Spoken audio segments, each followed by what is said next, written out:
Hello everyone, good afternoon to all. मैं Puja, paper 2 law faculty. एक बार मेरे को ऑडियो वीडियो सब क्लियर है ये बता दीजिए।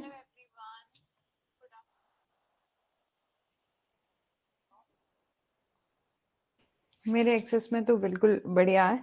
बाकी आपको कहीं भी ऑडियो वीडियो में कोई इशू आएगा तो मेरे को बता दीजिएगा।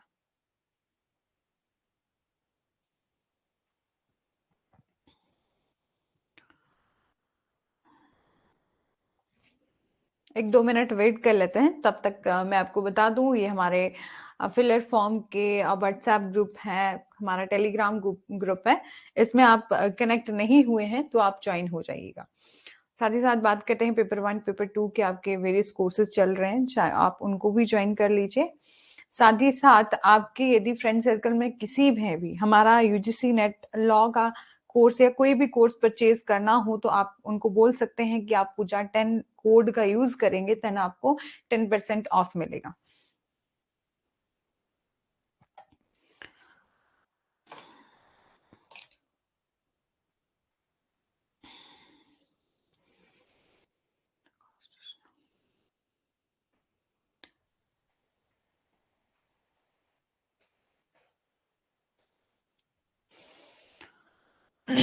आज की क्लास में हमारी जो लास्ट क्लासेस हुई हैं, लगभग हमारी 16 क्लासेस जो हैं वो कंप्लीट हो चुके हैं। उसमें हमने पूरा जुरिस्प्रूडेंस को कंप्लीट कर लिया है। आज की क्लास में हमने सेकेंड यूनिट कॉन्स्टिट्यूशन लॉ को शुरुआत करना है।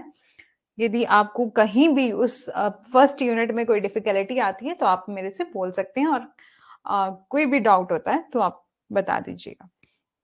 एक दो मिनट वेट कर लेते हैं, फिर स्टार्ट करते हैं।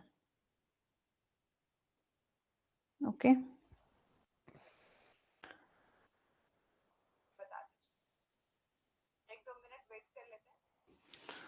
ऑडियो तो बिल्कुल ठीक है।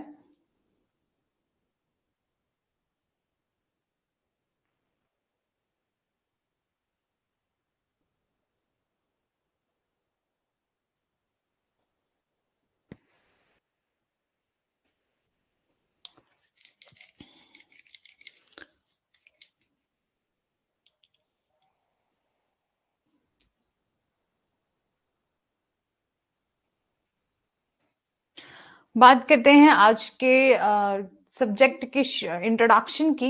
तो हमने आज कॉन्स्टिट्यूशन लॉ को डिस्कस करना है, ठीक है। उसमें हम आज की इस लेक्चर में इंट्रोडक्शन देखेंगे, साइलेंट फीचर्स देखेंगे और हिस्ट्री भी देखेंगे। कुछ इसके सोर्सेज जो हैं जहां से ये कॉन्स्टिट्यूशन जो है बनाया गया है, वो सब हम आज की इस वीडियो में डिस्कस करेंगे।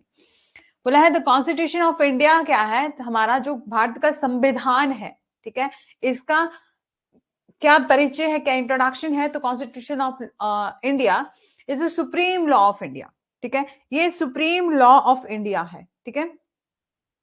एंड ये it frame fundamental political principle, procedure, practice, right, power and duty of the government. बोला है इसमें फ्रेम किए गए हैं fundamental political principle and procedures, साथ ही साथ फंडामेंटल राइट्स, फंडामेंटल ड्यूटीज और पावर दी गई हैं, चाहे गवर्नमेंट की अलग अलग वेरियस, चाहे गवर्नमेंट के ऑर्गन जो है वो यहाँ डिफाइन किए गए हैं अलग अलग आर्टिकल में, ठीक है।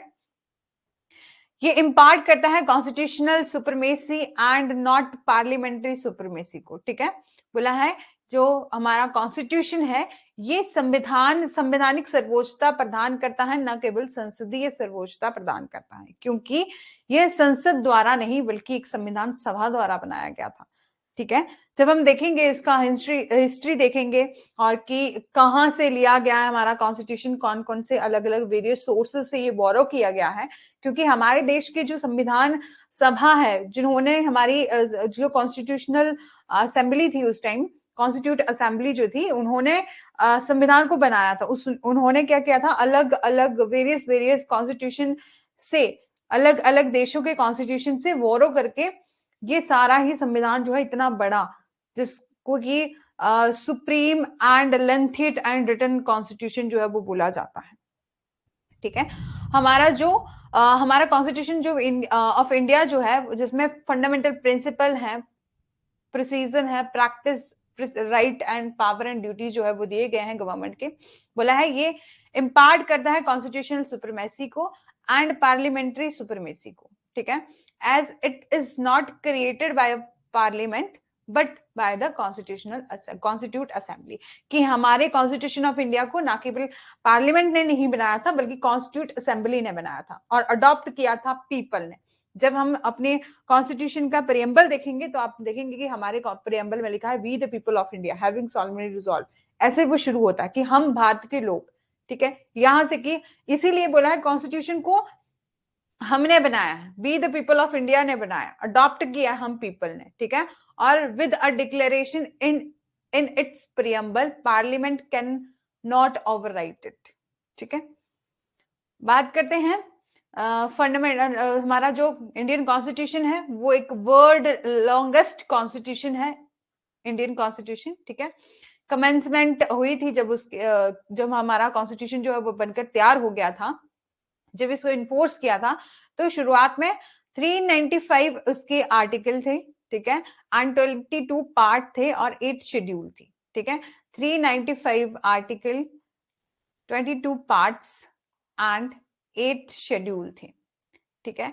और उसके बाद और बोला है ये it consist of approximately 1,45,000 word, कि हमारे इस संविधान में लगभग 1,45,000 शब्द जो है वो शामिल हैं, ठीक है।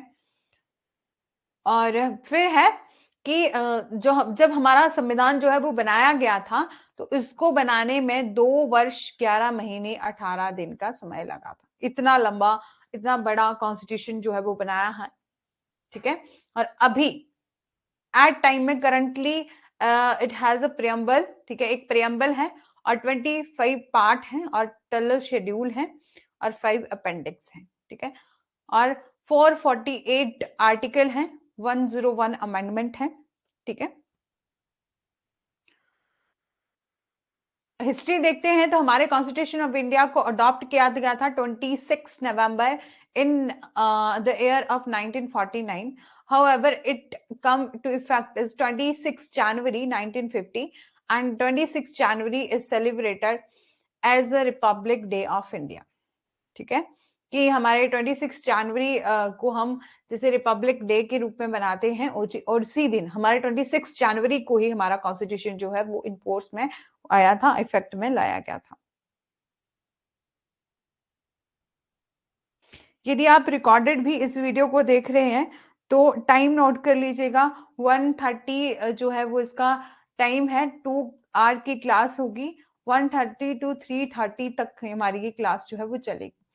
तो कल से हमारी इस क्लास को ज्वाइन कर लिएगा टाइम से, ठीक है, ताकि हमें भी समझ में आता रहे कि आप लोगों को समझ में आ रहा है या नहीं आ रहा है।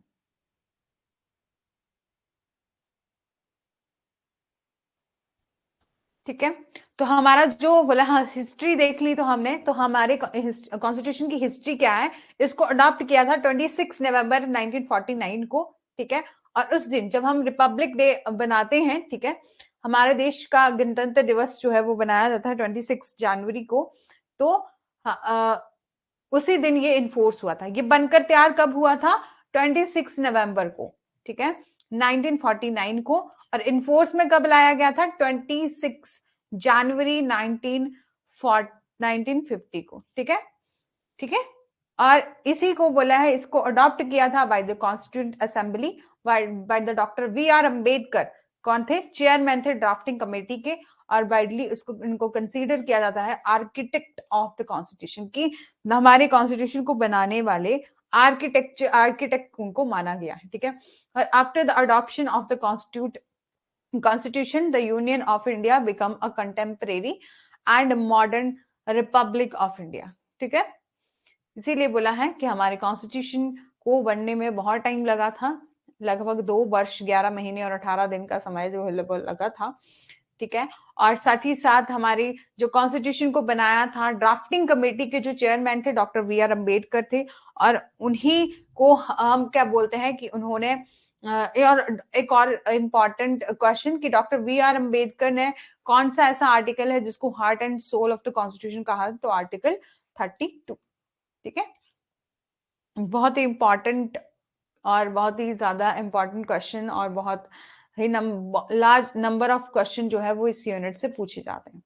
यहाँ आपको सिर्फ केस लॉस एंड कुछ डेफिनेशंस, मतलब जैसे कि हमारे ड्राफ्टिंग कमेटी के चेयरमैन कौन है, ये सब जो है वो आपको देखना पड़ेगा। साथ ही साथ कुछ जो है आर्टिकल, ठीक है, और अमेंडमेंट शेड्यूल्स, ये है काफी ज्यादा इंपॉर्टेंट चीजें हैं। इनको हम डे बाय डे जो है वो डिस्कस करेंगे, ठीक है। बात करते हैं silent feature of the Indian constitution के, तो ये लॉन्गेस्ट रिटन कॉन्स्टिट्यूशन जो है वो माना गया है ऑल ओवर इंडिया का, ऑल ओवर वर्ल्ड का, ठीक है। हमारे इंडिया का जो कॉन्स्टिट्यूशन है उसको लॉन्गेस्ट रिटन कॉन्स्टिट्यूशन बोला। एक तो सबसे लंबा और दूसरा लिखित, ठीक है, रिटन, ये माना गया है। The most visible and important silent feature of the Indian constitution is that a unique and the lengthiest written constitution of in the world. All over world में हमारा जो इंडिया का कॉन्स्टिट्यूशन है ये सबसे ज्यादा लेंथीएस्ट है और रिटन कॉन्स्टिट्यूशन है। ओरिजिनली जब ये बना था तो गुड़िया आप क्यों नहीं आए हो, कब से मैं आप लोगों का वेट कर रही हूँ। गुड आफ्टरनून, आ जाया करो टाइम से, फिर अब मेरे को भी कनेक्ट, मतलब एक कनेक्ट करने में अच्छा रहता है ना, कि अब मेरे को पता लगता रहे कि आपको समझ में आ रहा है या किसी को मैं समझा रही हूँ। ऐसे में कब से आप लोग आए नहीं क्लास में। अब आज तो देखो मैंने अपना टाइम भी चेंज कर लिया। कल कल मैं 1 बजे जो है वो आ गई थी, लेकिन आपका पेपर 1 चल रहा था, इसलिए मैंने आज 1:30 तक टाइम ले लिया था कि 1:30 से हम जो है वो स्टार्ट करेंगे, ठीक है।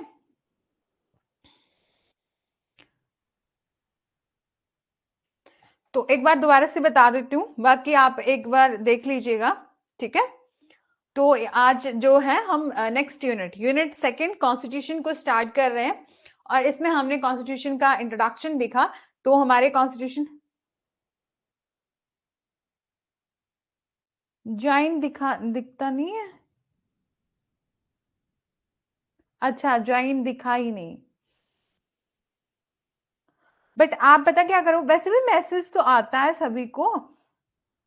गुड़िया सेंड यूजीसी नेट, आपका बहुत ही अच्छा क्लास।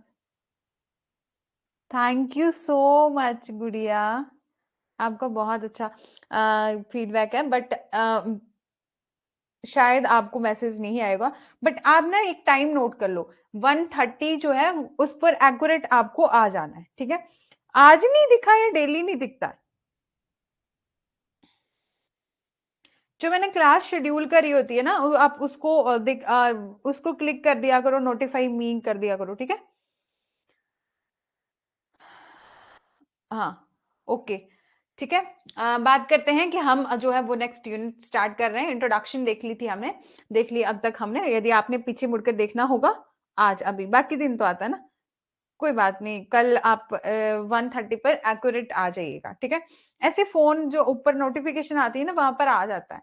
मेरे मेरे पास भी, मैं फोन में ही देखती हूँ आपके कमेंट ना, तो वहां पर ऊपर मैसेज आ जाता है, नोटिफिकेशन आ जाती है, उसको क्लिक कर लिया करो, ठीक है। कोई बात नहीं, ठीक है।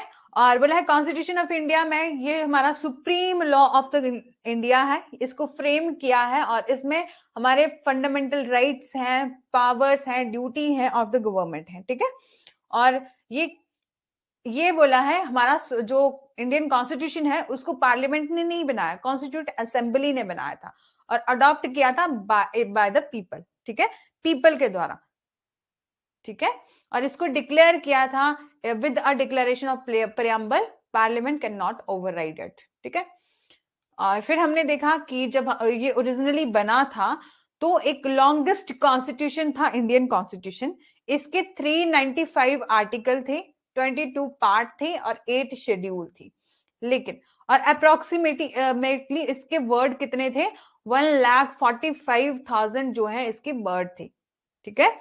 और इसको ये सेकंड, उसके बाद क्या हुआ कि दोबारा उसको एट प्रेजेंट इसके 25 पार्ट हैं, 12 शेड्यूल हैं, 5 अपेंडिक्स हैं, और ये जो आर्टिकल हैं वो बढ़कर कितने हो गए हैं, 448 आर्टिकल हो गए हैं। साथ ही साथ इनकी अमेंडमेंट जो है वो भी 101 जो है वो हो चुकी है, ठीक है। मतलब पहले थे इसके 395 आर्टिकल, ठीक है, 22 पार्ट्स, ठीक है, और 8 शेड्यूल्स, ठीक है। जो कि एट प्रेजेंट में कितने हो गए, एट प्रेजेंट में 448 आर्टिकल, ठीक है, 101 अमेंडमेंट्स और 25 पार्ट्स और 12 शेड्यूल्स, ठीक है, और 5 अपेंडिक्स। कहीं भी गुड़िया समझ में नहीं आएगा तो मेरे को बोल दीजिएगा, ठीक है। फिर हमने इसकी थोड़ी सी हिस्ट्री देखी थी, और जिसमें लिखा था कि हमारे कॉन्स्टिट्यूशन ऑफ इंडिया को अडॉप्ट किया है 26 नवंबर 1949 को। इस कॉन्स्टिट्यूशन को आपने पहले भी बहुत अच्छे से पढ़ा होगा। ये हमारा जो है हमारा अच्छा, हमारी कमांड अच्छी रहती है हमारे लॉ स्कूल्स में भी। जूरिस्प्रूडेंस का ये था कि हमने जो लॉ स्कूल में पढ़ा था उससे हम इतना नहीं पढ़ते, उस टाइम हम जूरिस्प्रूडेंस को लेके चलते हैं कि वो इतना ज्यादा इंपॉर्टेंट सब्जेक्ट नहीं है, और हम लोगों को सिर्फ पास होने के लिए, ठीक है, उस सब्जेक्ट को पढ़ते हैं। लेकिन कॉन्स्टिट्यूशन को तो हम बहुत अच्छे से पहले भी पढ़ चुके होते हैं, ठीक है। तो कहीं भी कोई प्रॉब्लम होगी तो मेरे को खुद ही बता दीजिएगा, ठीक है।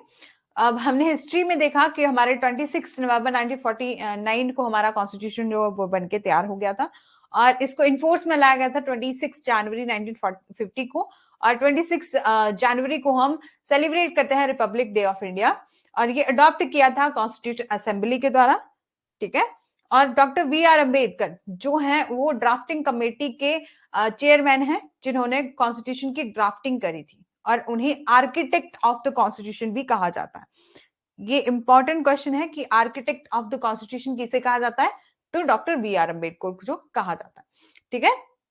और फिर बोला कि एक और क्वेश्चन है इंपॉर्टेंट कि कौन सा ऐसा आर्टिकल है जिसको heart and soul of the constitution कहा है डॉक्टर वी आर अम्बेडकर ने, तो आर्टिकल 32, ठीक है। और साइलेंट फीचर थे, feature of the Indian constitution है, ये काफी ज्यादा इंपॉर्टेंट है। यहाँ हमने सिर्फ इंट्रोडक्शन में आज हमने साइलेंट फीचर डिस्कस करने हैं, साथ ही साथ हमने इसका इंट्रोडक्शन, हिस्ट्री, साइलेंट फीचर, थोड़ा सा प्रियम्बल और सोर्सेस कि ये हमारा कॉन्स्टिट्यूशन जो कहां से लिया गया, ये सब जो है वो डिस्कस करना है, ठीक है। Silent feature of the Indian constitution क्या है, बोला है कि हमारा जो कॉन्स्टिट्यूशन है वो लॉन्गेस्ट रिटन कॉन्स्टिट्यूशन है ऑल ओवर द वर्ल्ड, ठीक है। हमारे जितना भी हमारा वर्ल्ड है और सभी कंट्रीज में हमारा कॉन्स्टिट्यूशन जो है वो बड़ा कॉन्स्टिट्यूशन है, और दूसरा रिटन कॉन्स्टिट्यूशन है, ठीक है। Most visible and important silent feature क्या है, कॉन्स्टिट्यूशन क्या है हमारा, यूनिक है एंड लेंथीएस्ट कॉन्स्टिट्यूशन है, क्योंकि ओरिजिनली जब इसे बनाया गया था 395 आर्टिकल,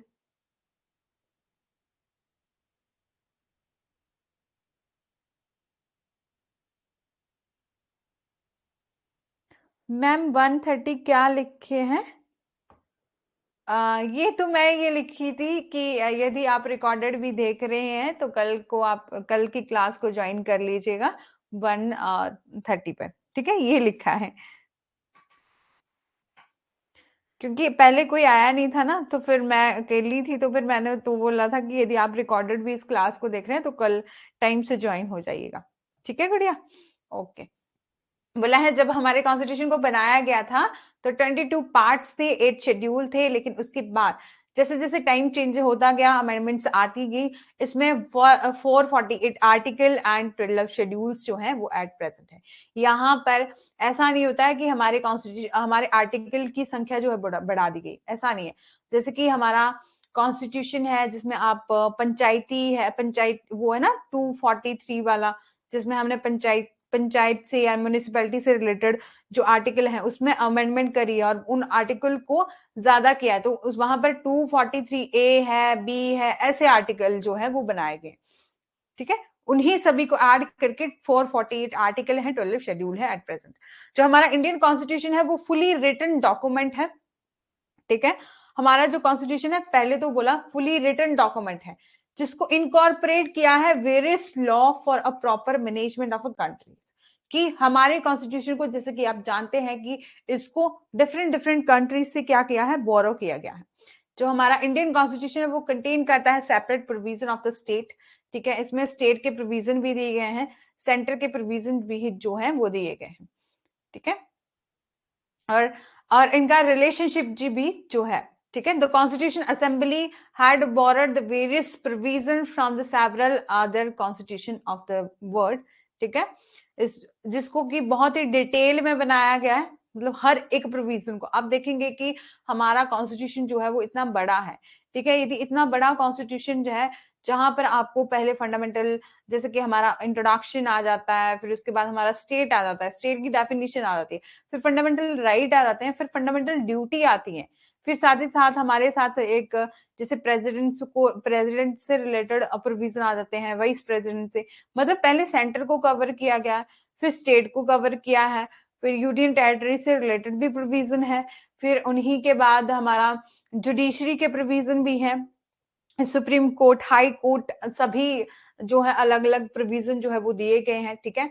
और हमारा जो कॉन्स्टिट्यूशन, यहाँ पर किसी भी चीज को, जैसे हमारे जो स्टेट के होते हैं ना ऑर्गन, स्टेट की जो एडमिनिस्ट्रेटिव एजेंसीज होती हैं, उन सभी को भी कवर किया गया लगभग। तो एक मतलब कुछ कुछ चीजें हैं जिनको कवर नहीं किया गया, उनसे रिलेटेड भी अलग से रूल जो है वो बनाए गए, ठीक है। तो फिर हमने पंचायत को, म्यूनिसिपैलिटी को सभी कवर कर दिया, बोला है, इसलिए हमारा जो कॉन्स्टिट्यूशन वो बनाया गया वो बिल्कुल डिटेल में बनाया गया, ठीक है। There are some separate provision है फॉर शेड्यूल ट्राइब्स और other backward classes and children, women को लेकर अलग अलग से इसमें बताया गया है, अलग अलग प्रावधान जो है वो किए गए हैं, ठीक है। फिर बोला है सिंगल सिटीजनशिप है, हमारे इंडियन कॉन्स्टिट्यूशन में प्रोवाइड किया है for the single citizen for all citizen of India, ठीक है। हमारे ऐसा नहीं है कि हम, जैसे कि फॉर एग्जांपल आप राजस्थान से बिलोंग करते हैं और एक है हमारी ऑल ओवर द इंडिया, कि आपको राजस्थान की भी सिटीजनशिप मिलेगी और इंडिया की भी मिलेगी, ऐसा नहीं है। हमारे पूरे देश में सभी लोगों को सिंगल सिटीजन, इंडियन सिटीजन की नागरिकता जो है वो मिली है, ठीक है। तो बोला है हमारा कॉन्स्टिट्यूशन प्रोवाइड करता है सिंगल सिटीजन और the country, all the citizen of the India, और इंडिविजुअल में बिलोंग करते हैं सर्टेन स्टेट से, यूनियन टेरिटरी से, किसी भी इंडिविजुअल, कोई भी इंडिविजुअल वो किसी भी स्टेट से बिलोंग करता हो, किसी भी यूनियन टेरिटरी से बिलोंग करता हो, बट ऐसा माना जाता है कि वो क्या है, इंडियन है, वो सिटीजन है इंडिया का, ठीक है। Every one is a citizen of India who on the 26 January 1950 had a domicile in India, बोला है कि जो के क्या बना है, जो हर कोई भारत का नागरिक है जो कि 26 जनवरी 1950 को भारत में अधिवास था। जब हमारा कॉन्स्टिट्यूशन जो है वो लागू हुआ था, उसके बाद जो है, मतलब उस टाइम जो वहां का डोमिसाइल था, वहां रहने वाले लोग जो थे, उनको सिटीजनशिप मिली हुई है हमारे इंडिया की। बोला है उसके कुछ प्रावधान भी हैं कि जो कि बॉर्न हुआ है इंडिया में, आइदर ऑफ दोज पेरेंट्स, जिसके पेरेंट्स बॉर्न हुए हैं इंडिया में, ठीक है। जैसे कि हम लेते हैं ना कि जैसे हिंदू मैरिज एक्ट में भी है कि हु इज अ हिंदू, जो कि फैमिली में पैदा हुआ है, हिंदू फैमिली में पैदा हुआ है, जिसके पेरेंट्स हिंदू हैं, ऐसा। वैसे ही सिटीजनशिप का भी प्रोविजन है कि जो लोग 26 जनवरी 1950 को वहां थे, हमारे इंडिया में थे, चाहे वो यहाँ पैदा हुआ है या तो वो उसके पेरेंट्स यहाँ पैदा हुए हैं, मतलब पहले वो पेरेंट्स जो है यहाँ रहते थे, उसके बाद वो कहीं और भी चले गए थोड़े टाइम के लिए, लेकिन यहाँ तक वो, उसके पेरेंट्स जो है वो इंडिया में पैदा हुए थे, तो यहाँ पर उसको सिटीजनशिप जो है वो मिल जाएगी, ठीक है। भारत में सामान्य रूप से कम 5 साल के लिए निवासी होने पर भी वे सभी नागरिक समान स्वतंत्रता और सुरक्षा के हकदार हैं, ठीक है। बोला है had been ordinary resident in India for not less than 5 years. All those citizens are further entitled to equal freedom, right and protection, ठीक है। सभी लोगों को बोला है आपको कम से कम कितने 5 सालों तक अपने इस कंट्री में रहते हुए होना चाहिए, इंडिया में रहते हुए होना चाहिए। उसके बाद सभी लोगों को बोला इक्वल फ्रीडम मिल जाती है, इक्वल राइट मिल जाते हैं, प्रोटेक्शन जो है वो मिल जाती है। फिर है थर्ड, क्या है हमारा साइलेंट फीचर। यहाँ हम साइलेंट फीचर में पूरे ऑल ओवर हमारे कॉन्स्टिट्यूशन में क्या क्या दिया गया है वो सभी डिस्कस कर लेंगे, क्योंकि हमारा ये इंट्रोडक्शन पार्ट रहेगा बहुत ही अच्छा, और लेक्चर रहेगा हमारा। यहाँ हम सभी जितना भी कॉन्स्टिट्यूशन का क्रक्स है उसको देख लेंगे, ठीक है। फंडामेंटल राइट्स में है, बोले हमारे इंडियन कॉन्स्टिट्यूशन में प्रोवाइड किया है provision of the fundamental right of the citizen, जो गारंटी करते हैं पार्ट 3 सी, जिसमें से आर्टिकल 12 टू 35 जो है वो राइट दिए गए हैं, फंडामेंटल राइट, जिसको कि हम इंडियन बिल ऑफ राइट भी कहते हैं, ठीक है। और जिसको कि फंडामेंटल राइट को एक और नाम से जाना जाता है, मैग्ना कार्टा, ठीक है। Magna carta of the constitution भी कहा जाता है फंडामेंटल राइट्स को, ठीक है। एक अलग से एक इंपॉर्टेंट चीज याद रखिए, याद रख लीजिएगा, ठीक है। आप भी बोलते हो कि मैडम आधी आधी चीजों को मतलब बोलती नहीं है, ठीक है।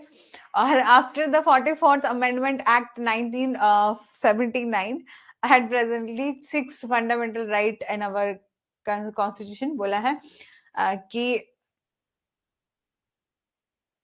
44th जो हमारा कॉन्स्टिट्यूशन अमेंडमेंट हुई थी, ठीक है, उसके बाद हमारा जो फंडामेंटल राइट है वो 6 रह गए हैं, क्योंकि इससे पहले हमारा एक राइट होता था, राइट ऑफ प्रॉपर्टी जो है वो भी होता था, लेकिन उसके बाद वो उसको हमने लीगल राइट बना दिया गया फंडामेंटल राइट से निकाल के, ठीक है। यहां तक समझ में आ रहा है गुड़िया? एक और कोई ज्वाइन हो गया अभी, आई थिंक पूनम होंगे, ठीक है।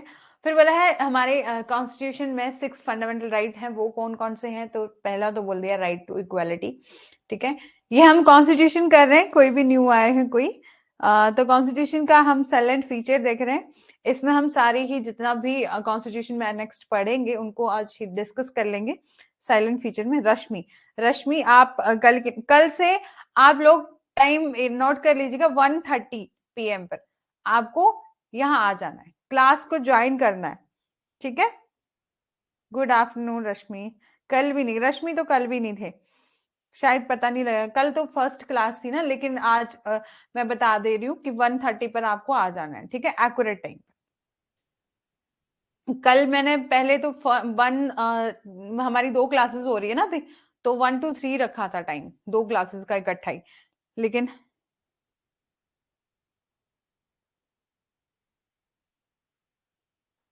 अच्छा भूल गए थे, अच्छा कोई बात नहीं रश्मि, कल से मत भूलना, ठीक है। तो पहले हमने 1 to 3 रखा था, लेकिन फिर फर्स्ट पेपर 1 की भी आपकी क्लासेस हो रही थी, तो मैंने देखा कि गुड़िया और वो कल आए थे पूनम, दोनों ही, तो वो 15 मिनट लेट आए थे, इसलिए मैंने आज टाइम 1:30 कर दिया है, 1:30 to 3:30, ठीक है। 2 आवर का हमारी क्लास होगी, 2 क्लासेस इकट्ठी ले लेंगे, जिससे हमारा सिलेबस वो जल्दी हो जाएगा, ठीक है। अच्छा गाँव गए थे, कोई बात नहीं रश्मि, आप रिकॉर्डेड देख लेना, रिकॉर्डेड अभी कल परसों बोल रहे थे वो पूनम की उनको रिकॉर्डेड नहीं मिल रही, लेकिन अभी मंडे से सब कुछ ठीक हो गया, मैंने देखा था ऐप में भी। हाँ, राइट टू इक्वालिटी गुड़िया ने पूरा डिस्कस कर दिया, ठीक है। हमारे हम फंडामेंटल हमारे रश्मि, आप एक बार इसको बैक करके देख लीजिएगा, ठीक है। 2 बार डिस्कस कर लिया, हमारी गुड़िया भी नहीं आई थी ना पहले। ऑलवेज टाइम, हाँ ऑलवेज टाइम 1:30 ही होगा, ठीक है।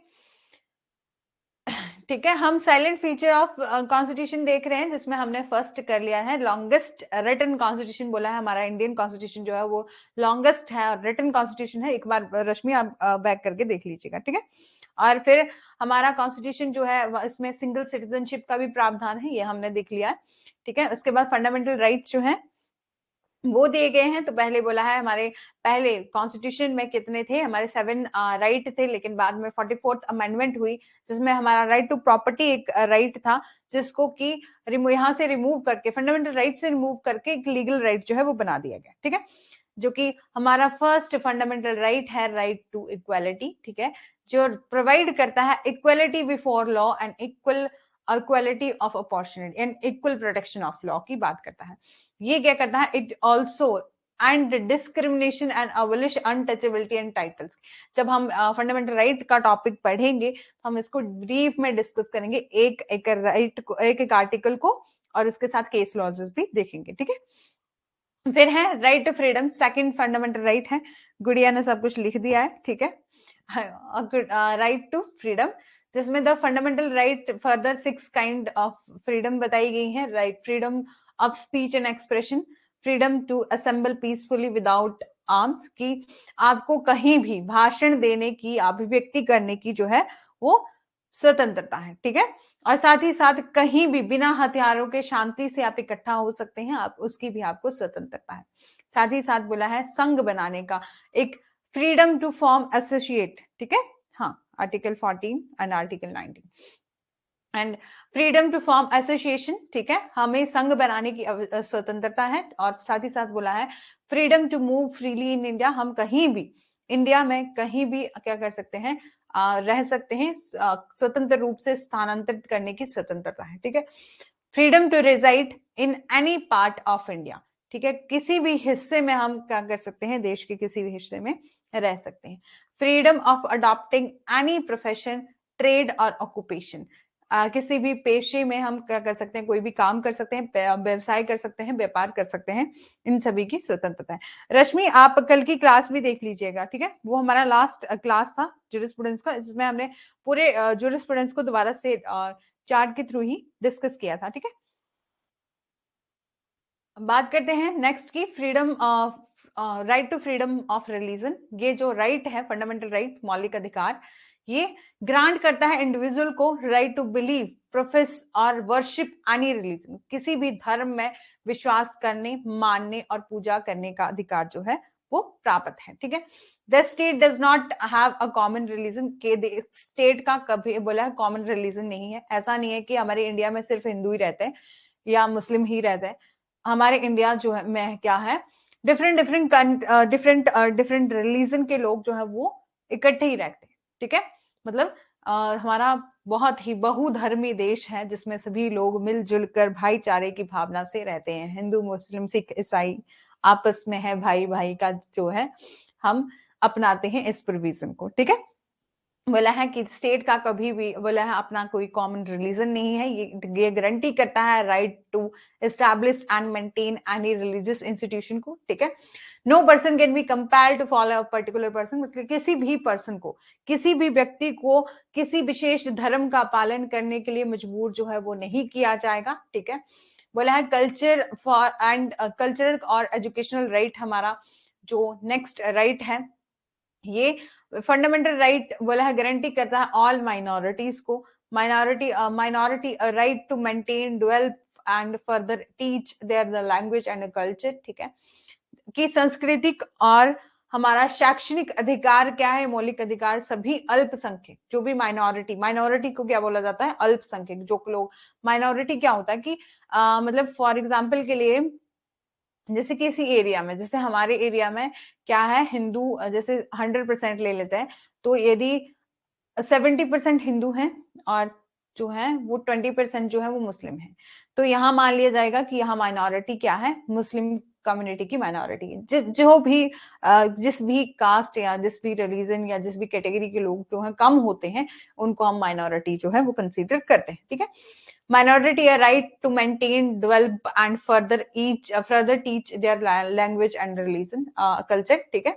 ये जो राइट है वो बात करता है अल्पसंख्यक को अपनी भाषा और संस्कृति को बनाए रखने के लिए, ठीक है, कि हम अपनी संस्कृति और भाषा को क्या कर सकते हैं, यूज कर सकते हैं। हमें कोई ऐसा नहीं बोल सकता, ऐसा तो नहीं होता कि जैसे मैं जिस एरिया में रहती हूँ उनकी अपनी कोई जो लोकल लैंग्वेज है वो अपनी होगी, तो मेरे को ये तो नहीं बोला जा सकता कि मैं अपनी जो भाषा है अपनी भाषा का यूज नहीं करूंगी। हाँ, मुस्लिम क्रिश्चियन, ठीक है। और ये मुस्लिम क्रिश्चियन ये दोनों ही जैसे कि कहीं कहीं तो माइनॉरिटी में ही आते हैं, लेकिन कहीं कहीं जो है वो मुस्लिम है भी ज्यादा है, जैसे दिल्ली जैसे इलाकों में जो कहीं कहीं जैसे किसी किसी एरिया में मुस्लिम भी ज्यादा है, लेकिन ज्यादातर हमारे देश में ऐसा ही माना जाता है कि सभी धर्मों के लोग, हिंदू मुस्लिम सिख ईसाई जो है वो सभी इकट्ठे होके रहते हैं, ठीक है। फिर बात करते हैं कि ये जो राइट है कल्चर एंड एजुकेशन राइट, ये प्रोवाइड करता है right to establish, maintain, administer their own education institution, अपने शैक्षणिक संस्थान की स्थापना करना और प्रशासन करना, उसका भी ये अधिकार भी प्रदान करता है इसको, ठीक है। और फिर है नेक्स्ट हमारा कि right against exploitation, this is a fifth right है हमारा, फंडामेंटल राइट प्रोहिबिट करता है फोर्स लेबर को, कि कहीं भी क्या किया जाएगा, बाल श्रम नहीं किया जाएगा, जो भी बच्चे 14 साल से छोटे हैं वो कहीं भी किसी भी जगह में काम नहीं करेंगे, चाहे वो जैसे बोलते हैं ना इंडस्ट्री हजार्डस एरिया है या नहीं है, उसको बैन ही किया है कि छोटा बच्चा जो 14 साल से छोटा है वो काम नहीं करेगा, क्योंकि आपने एक तरफ तो एजुकेशन से रिलेटेड भी प्रोविजन बनाया है कि जहां से बोला है 6 से लेकर 14 साल के बच्चे को कंपल्सरी एंड फ्री एजुकेशन दी जाएगी, ठीक है, वो भी बनाया है। तो दूसरी तरफ ऐसा भी बनाया है, ये अच्छी बात है कि यहाँ पर बोला है कि 14 साल से छोटा बच्चा जो है वो काम नहीं करेगा, क्योंकि उसके लिए अलग से हमने फ्री एंड कंपल्सरी एजुकेशन का सिस्टम जो है वो बनाया है। तो बच्चे क्यों अनपढ़ रहे, क्यों ये सब करें? क्योंकि हमारे जो गवर्नमेंट के स्कूल्स है, अब तो हमारी शिक्षा जो है काफी ज्यादा अच्छी हो चुकी है। अच्छे गवर्नमेंट स्कूल्स में अच्छी पढ़ाई होती है और साथ ही साथ उनको मिड डे मील जैसी योजनाओं में खाना भी मिलता है, ठीक है। तो बोला है कि इसीलिए जो हमारा फंडामेंटल राइट है ये बात करता है, प्रोहिबिट करता है फोर्स लेबर की, चाइल्ड लेबर की, ठीक है। कहीं भी किसी को भी जबरन जो है वो श्रम नहीं कराया किसी के साथ, कुछ भी जरूरी नहीं है बच्चों को, चाइल्ड लेबर को तो प्रोहिबिट किया ही है, लेकिन कहीं भी फोर्स लेबर भी नहीं होगी। हर एक इंडिविजुअल को राइट है कि वो अपना काम अपनी मर्जी से अपने इच्छा से कर सकता है, कहीं भी इसको फोर्स जो है वो नहीं किया जाएगा, ठीक है। एंड ह्यूमन ट्रैफिकिंग को भी रोका गया। ये राइट इंश्योर करता है protection to individual against the various human atrocities को, ठीक है। और जो हमारा नेक्स्ट राइट है, हमारा सिक्स्थ फंडामेंटल राइट, जिसमें बोला है राइट टू कॉन्स्टिट्यूशनल रेमेडीज, कहीं भी आपके साथ कहीं भी, जिसको heart and soul of the constitution भी बोला गया है डॉक्टर बी आर अम्बेडकर के द्वारा। ये इंपॉर्टेंट क्वेश्चन जो है वो पूछा जाता है, heart and soul of the constitution भी इसे बोला गया है, ठीक है। बोला है ये कहीं भी, ये सारे हमें फिफ्थ फंडामेंटल राइट दिए गए हैं, इनमें से भी बीच बीच में से बहुत, जैसे कि यदि आपको फ्रीडम का भी राइट है तो उसके बाद भी राइट टू फ्रीडम है, उसके अंदर भी आपको कितनी ही फ्रीडम दी गई। यदि आपको राइट टू इक्वेलिटी दिया है तो राइट टू इक्वेलिटी के अंडर भी कितनी ही इक्वेलिटी दी गई है कि आपको क्या है कहीं भी जैसे कि आप क्या कर सकते हैं, एक तो मेरे माइंड से डाइवर्ट हो जाता है सब कुछ। फिर बोला कि जैसे कि आपको इक्वालिटी दी गई है ना, तो इक्वालिटी जब बात करते हैं अपॉर्चुनिटी की भी इक्वालिटी होगी कि आप जॉब के सेक्टर में भी इक्वल होंगे, और साथ ही साथ आपके अनटचेबिलिटी जैसा बिहेव नहीं किया जाएगा, आपको अनटचेबल नहीं किया, मतलब छुआछूत जैसी भावना वो कहीं भी नहीं होगी, आपके साथ कहीं भी कुछ नहीं हो सकता। आपको कास्ट रेस रंग जो जाति के भेद के नाम पर कहीं भी आपके साथ कोई भेदभाव जो है वो नहीं होगा, ठीक है। इन सभी, जैसे कि इक्वालिटी का राइट दिया गया है तो उसमें भी फर्दर आपको बहुत छोटी छोटी चीजें दी गई हैं।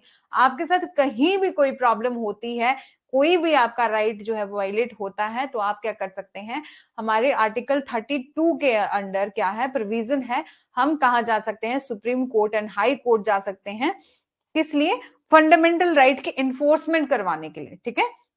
ये इंश्योर करता है effective enforcement of all the fundamental rights and protection from the violation of these right, ठीक है। ये आर्टिकल जो है वो supreme court and high court के लिए बोला है, have to be power to ensure a writ, यहां पर आप रिट फाइल करके अपने राइट की इन्फोर्समेंट जो है वो करवा सकते हैं।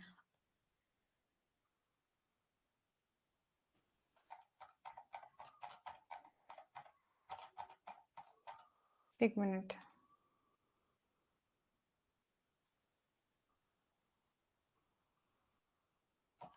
हाँ, जो सुप्रीम कोर्ट में आर्टिकल 32 एंड हाई कोर्ट में 226 में जाकर आप क्या कर सकते हैं, अपनी रिट फाइल करके अपने राइट को इन्फोर्स जो है वो करवा सकते हैं, ठीक है। अब बात करते हैं फोर्थ हमारा, हाँ गुड़िया, 226 हाई कोर्ट्स का प्रोविजन है, यहाँ आप हाई कोर्ट में रिट फाइल करके आप क्या कर सकते हैं, अपने फंडामेंटल राइट की इन्फोर्समेंट करवा सकते हैं।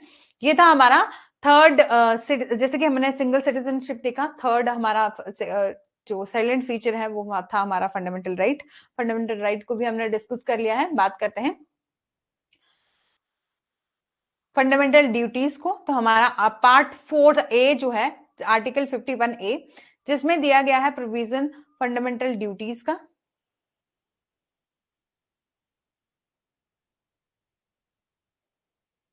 फंडामेंटल ड्यूटी का प्रोविजन दिया है ऑफ द कॉन्स्टिट्यूशन, जो डिस्क्राइब करता है वेरियस फंडामेंटल ड्यूटीज, ठीक है। लगभग हमारी 11 फंडामेंटल ड्यूटीज हैं, ठीक है, जिसमें लास्ट ऐड किया गया था आपका फ्री एंड कंपल्सरी, वो सॉरी, जिसमें एजुकेशन की, हर एक पर्सन, हर एक माता पिता का, एक अभिभावक द्वारा एक उसके बच्चे को 6 वर्ष से लेकर 14 वर्ष के बीच में आयु के लिए क्या है, शिक्षा के अवसर को दिलवाना है। मतलब एक पेरेंट्स की ड्यूटी है कि वो क्या करेंगे, हर अपने बच्चों को कंपल्सरी एजुकेशन जो है वो प्रोवाइड करेंगे। ये ड्यूटी दी गई है पेरेंट्स की, इसको बाद में ऐड किया गया था। ठीक है, बात कर लेते हैं फंडामेंटल ड्यूटीज की। तो हमारा फंडामेंटल ड्यूटी को याद रखिएगा, पार्ट 4A। ठीक है, एक तो ये चीज याद रखनी है, पार्ट 4A एंड आर्टिकल हमारा 51A। ठीक है, ये दो चीजें। उसके बाद बोला है कि ये डिस्क्राइब करता है various fundamental duty of every citizen. ठीक है, दोज फंडामेंटल ड्यूटीज क्या है, 6 हाँ, कंपल्सरी एजुकेशन, वही वाला सिस्टम है। जो जो हमारा हमें राइट दिया गया ना, जैसे आर्टिकल 21A में राइट टू एजुकेशन का राइट है, उसी चीज को यहाँ पर बोला गया, फंडामेंटल ड्यूटी में बोला गया। बट यहाँ ड्यूटी समझ के बोला है कि एक पेरेंट्स की ड्यूटी बोला गया है यहाँ पर। ठीक है, ऐसा नहीं होता। और दूसरा कि फंडामेंटल ड्यूटी जो है वो कोर्ट में इन्फोर्सिबल नहीं होती। उनको जो है वो ऐसा नहीं है कि कहीं भी ड्यूटी की वायलेशन हो रही है तो आप उनको कोर्ट में घसीट सकते हो या कोर्ट में उनके खिलाफ केस फाइल कर सकते हो, ऐसा नहीं है। लेकिन हाँ, कि जब हमें हमारे इतना बड़ा कॉन्स्टिट्यूशन बनाया गया है और हमें जो है वो ड्यूटी दी गई है, तो हमारा फर्ज बनता है कि देश के नागरिक होने के नाते हमें ये ड्यूटीज जो है वो फुलफिल करनी चाहिए। ठीक है, हमारा फर्स्ट मौलिक कर्तव्य क्या है, फंडामेंटल ड्यूटी क्या है, संविधान की पालना करना और उसके आदर्शों और संस्थानों का सम्मान करना है। बोले to avoid by a constitution and respect its deal and institution. ठीक है, as well as respect of the national flag and national anthem, राष्ट्रीय ध्वज और राष्ट्रगान का सम्मान करना। ठीक है, फिर बोला है to cherish and noble ideal of the fundamental struggler, sorry freedom struggler, जिन्होंने भी हमारे स्वतंत्रता संग्राम के महान आदर्शों को क्या किया है, और फ्रीडम स्ट्रगलर जो हैं वो उनको उनकी क्या करना, रिस्पेक्ट करना। ठीक है, स्वतंत्रता संग्राम के महान आदर्शों को संजोना। ठीक है, और जो भी हमारे फ्रीडम स्ट्रगलर होते हैं उनको भी रिस्पेक्ट देना जो है हमारा एक अलग से राइट कर्तव्य होता है। ठीक है, और टू अपहोल्ड करना एंड प्रोटेक्ट करना unity and sovereignty and integrity, क्या करना, भारत में एकता, संप्रभुता और अखंडता को बनाए रखने के लिए उसकी रक्षा करना। ठीक है, और जो डिफेंड करना कंट्री को, देश की रक्षा करना, और ऐसा करने के लिए बुलाए जाने पर राष्ट्र सेवा प्रदान करना। मतलब जब भी आपको मौका मिले तो देश की सेवा करने के लिए हमेशा तैयार रहना। ठीक है, ऐसा तो मतलब हमें तो ड्यूटी बहुत ज्यादा दी गई, लेकिन हम कहीं कहीं ही उनको फॉलो करते हैं।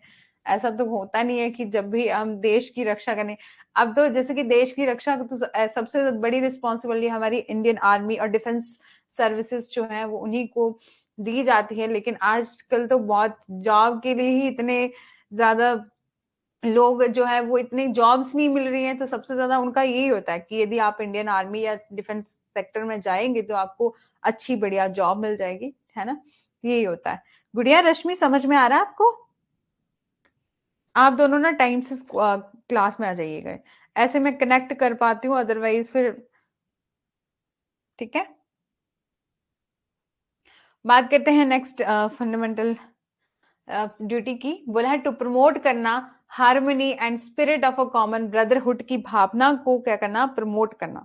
ठीक है, कि धार्मिक, भाषाई और क्षेत्रीय और अनु जो भाग्य विधि विविधताओं है। ठीक है, मतलब ब्रदरहुड की भावना होती है कि जैसे आपस में सभी लोग जो है वो मिलजुल कर रहे हैं, हिंदू मुस्लिम विदाउट मतलब कोई रिलीजियस आप डिस्क्रिमिनेशन ना करके आप सभी जो है मिलजुल कर रहते हैं, उसको बोलते हैं ब्रदरहुड। ठीक है, बोला है टू प्रमोट करना harmony and spirit of a common brotherhood among all the people of India is a transcending religious, linguistic, religious, regional and sanctional diversity.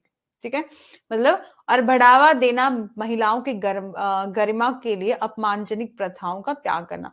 जो भी चीजें जो है वो हमारे देश में गलत है और जिससे क्या हो रहा है, कोई महिला का भी अपमान हो रहा है, उनको त्याग कर देना। जैसे कि हमारी सती प्रथा थी, या जो विधवा पुनर्विवाह का जो था, बोले उसी इन सभी चीजों को क्या कर देना, त्याग कर देना। जो भी चीजें जो क्या करें, महिलाओं की गरिमा को ठेस पहुंचाए, उनको अपमान करें, इन सभी का क्या कर देना, त्याग कर देना है। ठीक है, और to value and preserve the rich heritage of the exquisite culture, मतलब जो भी हमारी विरासत की चीजें हैं, हमारी संस्कृति को बढ़ावा देती हैं, जैसे कि कोई कोई जैसे तुम्हारा ताजमहल हो गया, हमारी कुतुब मीनार होगी, जैसे ये जो हेरिटेज चीजें हैं आपकी, जो एक हमारे देश की सुंदरता को बढ़ाती हैं, बोले उसको प्रिजर्व करना, ठीक है।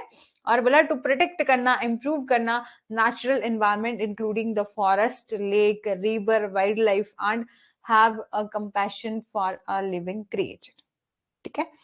कि मतलब कि आप देश की जितनी भी नदियां हैं, झीलें हैं, वन्य जीव जो भी हैं, उनको सुरक्षा करना, सुधार करना और जीवित प्राणियों के लिए करुणा रखना। ऐसा नहीं है कि मतलब अभी तो काफी ज्यादा, पहले लोग शिकार खेलते थे, जैसे राज महाराजाओं का टाइम होता ना, तो लोग शिकार खेलते थे, तो उसको भी अब बैन कर दिया गया है कहीं कहीं। मतलब किसी किसी जानवर को तो आप बिल्कुल भी नहीं मार सकते, यदि आप उनको मारोगे तो फिर आपको खतरनाक वाली सजा होने वाली है। हाँ, सबकी रक्षा करना। हाँ, और सबकी रक्षा करना और साथ ही साथ करुणा की भावना रखना, मतलब दया की भावना रखना इन जानवरों के प्रति, ठीक है। और डेवलप करना a scientific temper is a humanism and the spirit of inquiry and reform. बोला है वैज्ञानिक स्वभाव, मानवता और जांच के और सुधारों की भावना जो है विकसित करना।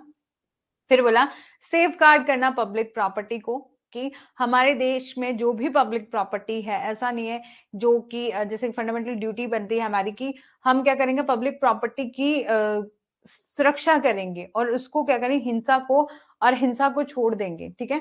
लेकिन जैसे कहीं भी कोई, जैसे पीछे जैसे हमारा जो सॉरी, जैसे कि हमारा आया था ना अग्निवीर का, तो भी लोगों ने बहुत, जो बच्चे हैं जिन्होंने आर्मी के लिए वो प्रिपेयर कर रहे थे, तो उन्होंने बहुत ज्यादा हंगामे किए थे कि गाड़ियां जला देंगे, रेलगाड़ियां जला देंगे, बसेस जला देंगे, पब्लिक प्रॉपर्टी को वो पूरी तरह सत्यानाश कर रहे थे उन चीजों का। तो बोला ऐसा नहीं करना है, ठीक है, कि सेफ गार्ड जो है वो बनाए रखना है, सुरक्षा जो है वो बनाई रखनी है पब्लिक प्रॉपर्टी की, ठीक है, और हिंसा को छोड़ना है, ठीक है। और to strive toward the excellence in all aspects of individual and collective activities so that the nation constantly raise to higher level of endeavor and achievement। कि व्यक्तिगत और सामूहिक गतिविधियों के सभी क्षेत्रों में उत्कृष्टता और दीक्षा और प्रयास, दीक्षा में प्रयास, ताकि राष्ट्र लगातार प्रयास करता रहे। मतलब हमें वही चीजें करनी चाहिए, मतलब वो चीजें भी करनी चाहिए जिससे देश की, अपनी ही नहीं बल्कि देश की भी इकोनॉमी स्ट्रांग हो और देश का भी उपलब्धि मिले, उच्च स्तर तक हमारा देश भी जो है वो बढ़े, ठीक है। बात करते हैं हमारा जो नेक्स्ट और लास्ट फंडामेंटल ड्यूटी है कि प्रोवाइड करना opportunity for education by the parents और अ गार्डियन। जो भी गार्डियन है या पेरेंट्स हैं, उनकी रिस्पॉन्सिबिलिटी है कि वो बच्चों को क्या करेंगे, जितनी भी जैसे 6 to 14 ईयर के उनके बच्चे हैं, उनको कंपल्सरी एजुकेशन जो है वो दिलवाएंगे, कि फंडामेंटल ड्यूटी भी बनाया गया है। क्योंकि कहीं ना कहीं पेरेंट्स ही जो है वो एक बच्चों की जिंदगी बनाने वाले होते हैं और बिगाड़ने वाले भी होते हैं। ऐसा तो कभी नहीं चाहते कोई भी पेरेंट्स की हमारे बच्चों की जिंदगी बिगड़े, लेकिन कुछ कुछ घरों के हालात ऐसे होते हैं जिनके कारण वो अपने बच्चों को पढ़ा नहीं पाते।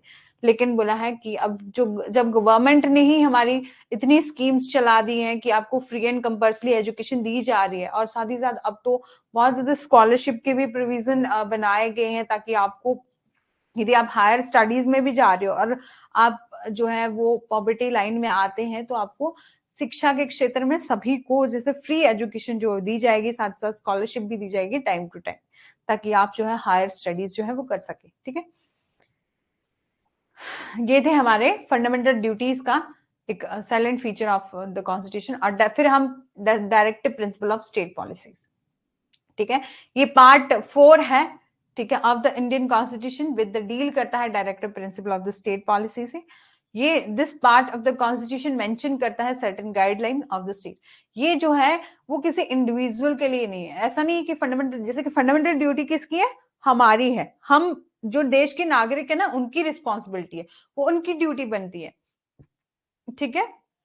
लेकिन ये जो है directive principle of the state policy, ये किसको दी गई है, directive principle of the state policy state को, ठीक है। यहाँ पर हमारी कोई जो है वो कहीं भी कोई हमारी जो भूमिका नहीं रहती है, ये सारी स्टेट के ऊपर लागू होती है, ठीक है। बोले जो हमारा पार्ट 4 है ऑफ इंडियन कॉन्स्टिट्यूशन डील करता है directive principle of the state policy. This part of the constitution mention करता है सर्टेन गाइडलाइन, कुछ गाइडलाइन मेंशन की गई है स्टेट को, और इसका ऑब्जेक्टिव क्या है, सोशियो इकोनॉमिक डेवलपमेंट करना, कि सोशल और इकोनॉमिक डेवलपमेंट करना देश को, स्टेट में, ठीक है।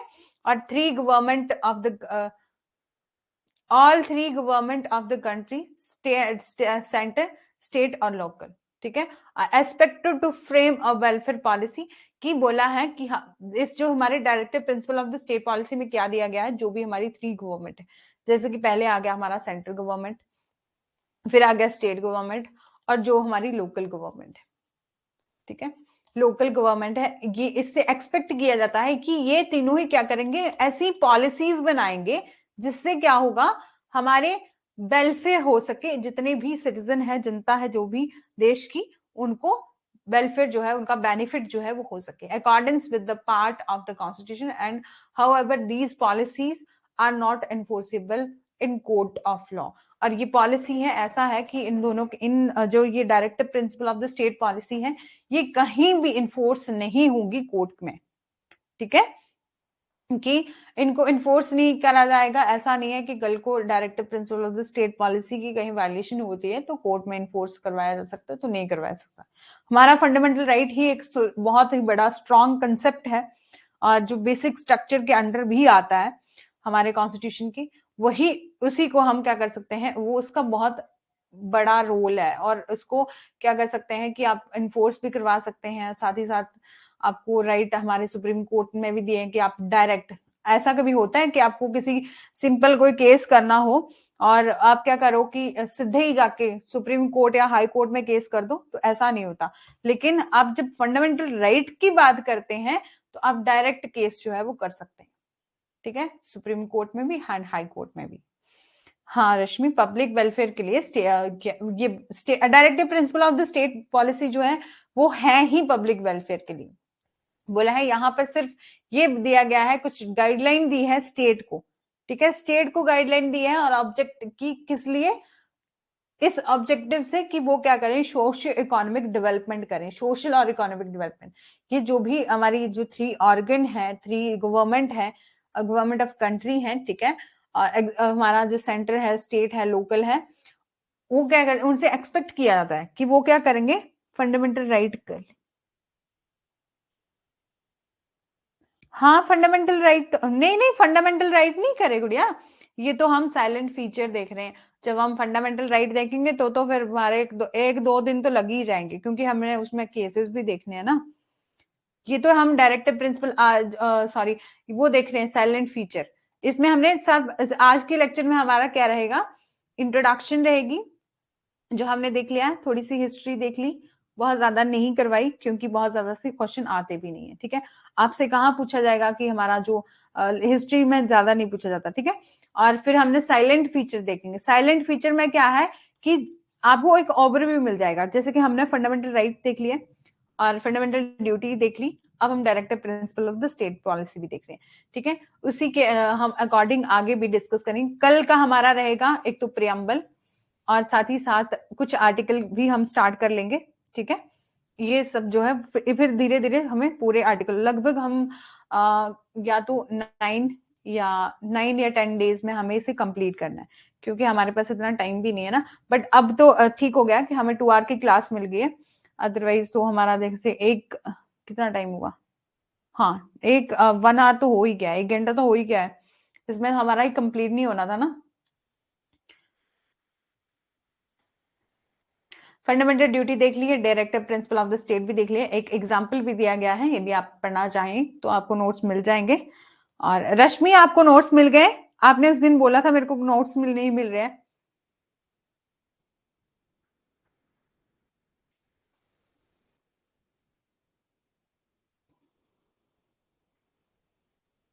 बात करते हैं फंडामेंटल राइट्स, जो हमारी direct sorry silent feature of the constitution है, जिसमें हमने directive principle of the state policy देख लिया है।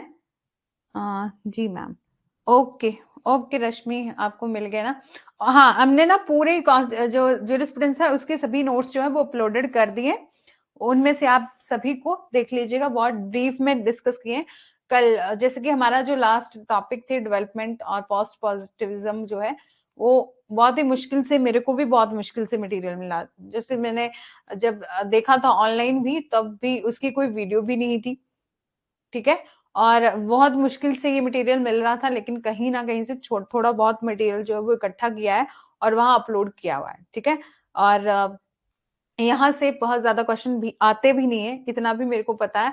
बट ये था कि हमारे कोर्स में था, तो हमें कोई भी टॉपिक जो है वो छोड़ना नहीं था, ठीक है। ये हमारा नेक्स्ट साइलेंट फीचर है, mixture of the rigidity and flexible. बोला है हमारा कॉन्स्टिट्यूशन क्या है, कॉन्स्टिट्यूशन क्या है, फ्लेक्सिबल भी है, कठोर भी है और लचीला भी है, ठीक है। क्योंकि लचीला क्यों है कि जब हम फंडामेंटल राइट सॉरी हमारे कॉन्स्टिट्यूशन में अमेंडमेंट करते हैं तो हम कर सकते हैं, जैसे कि हमारा आर्टिकल 368 बात करता है अमेंडमेंट ऑफ द कॉन्स्टिट्यूशन में, ठीक है। तो वहां पर हम अमेंडमेंट भी कर सकते हैं। बोला है the constitution of India set to the perfect mixture of the rigidity and flexibility. हमारा जो भारतीय संविधान है उसको कठोर और लचीलापन का मिश्रण है। ये ना तो पूरा कठोर है ना तो पूरा लचीला है, ठीक है। क्योंकि संविधान के कुछ प्रावधानों को बहुत आसानी से संशोधित किया जा सकता है। ये जब हम रिजिडिटी और फ्लेक्सिबिलिटी का कंसेप्ट पढ़ते हैं,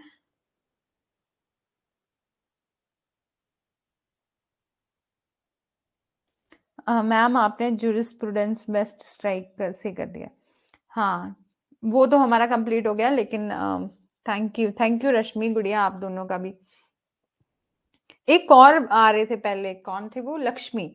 हाँ, वो नहीं आ रही आजकल क्लास में,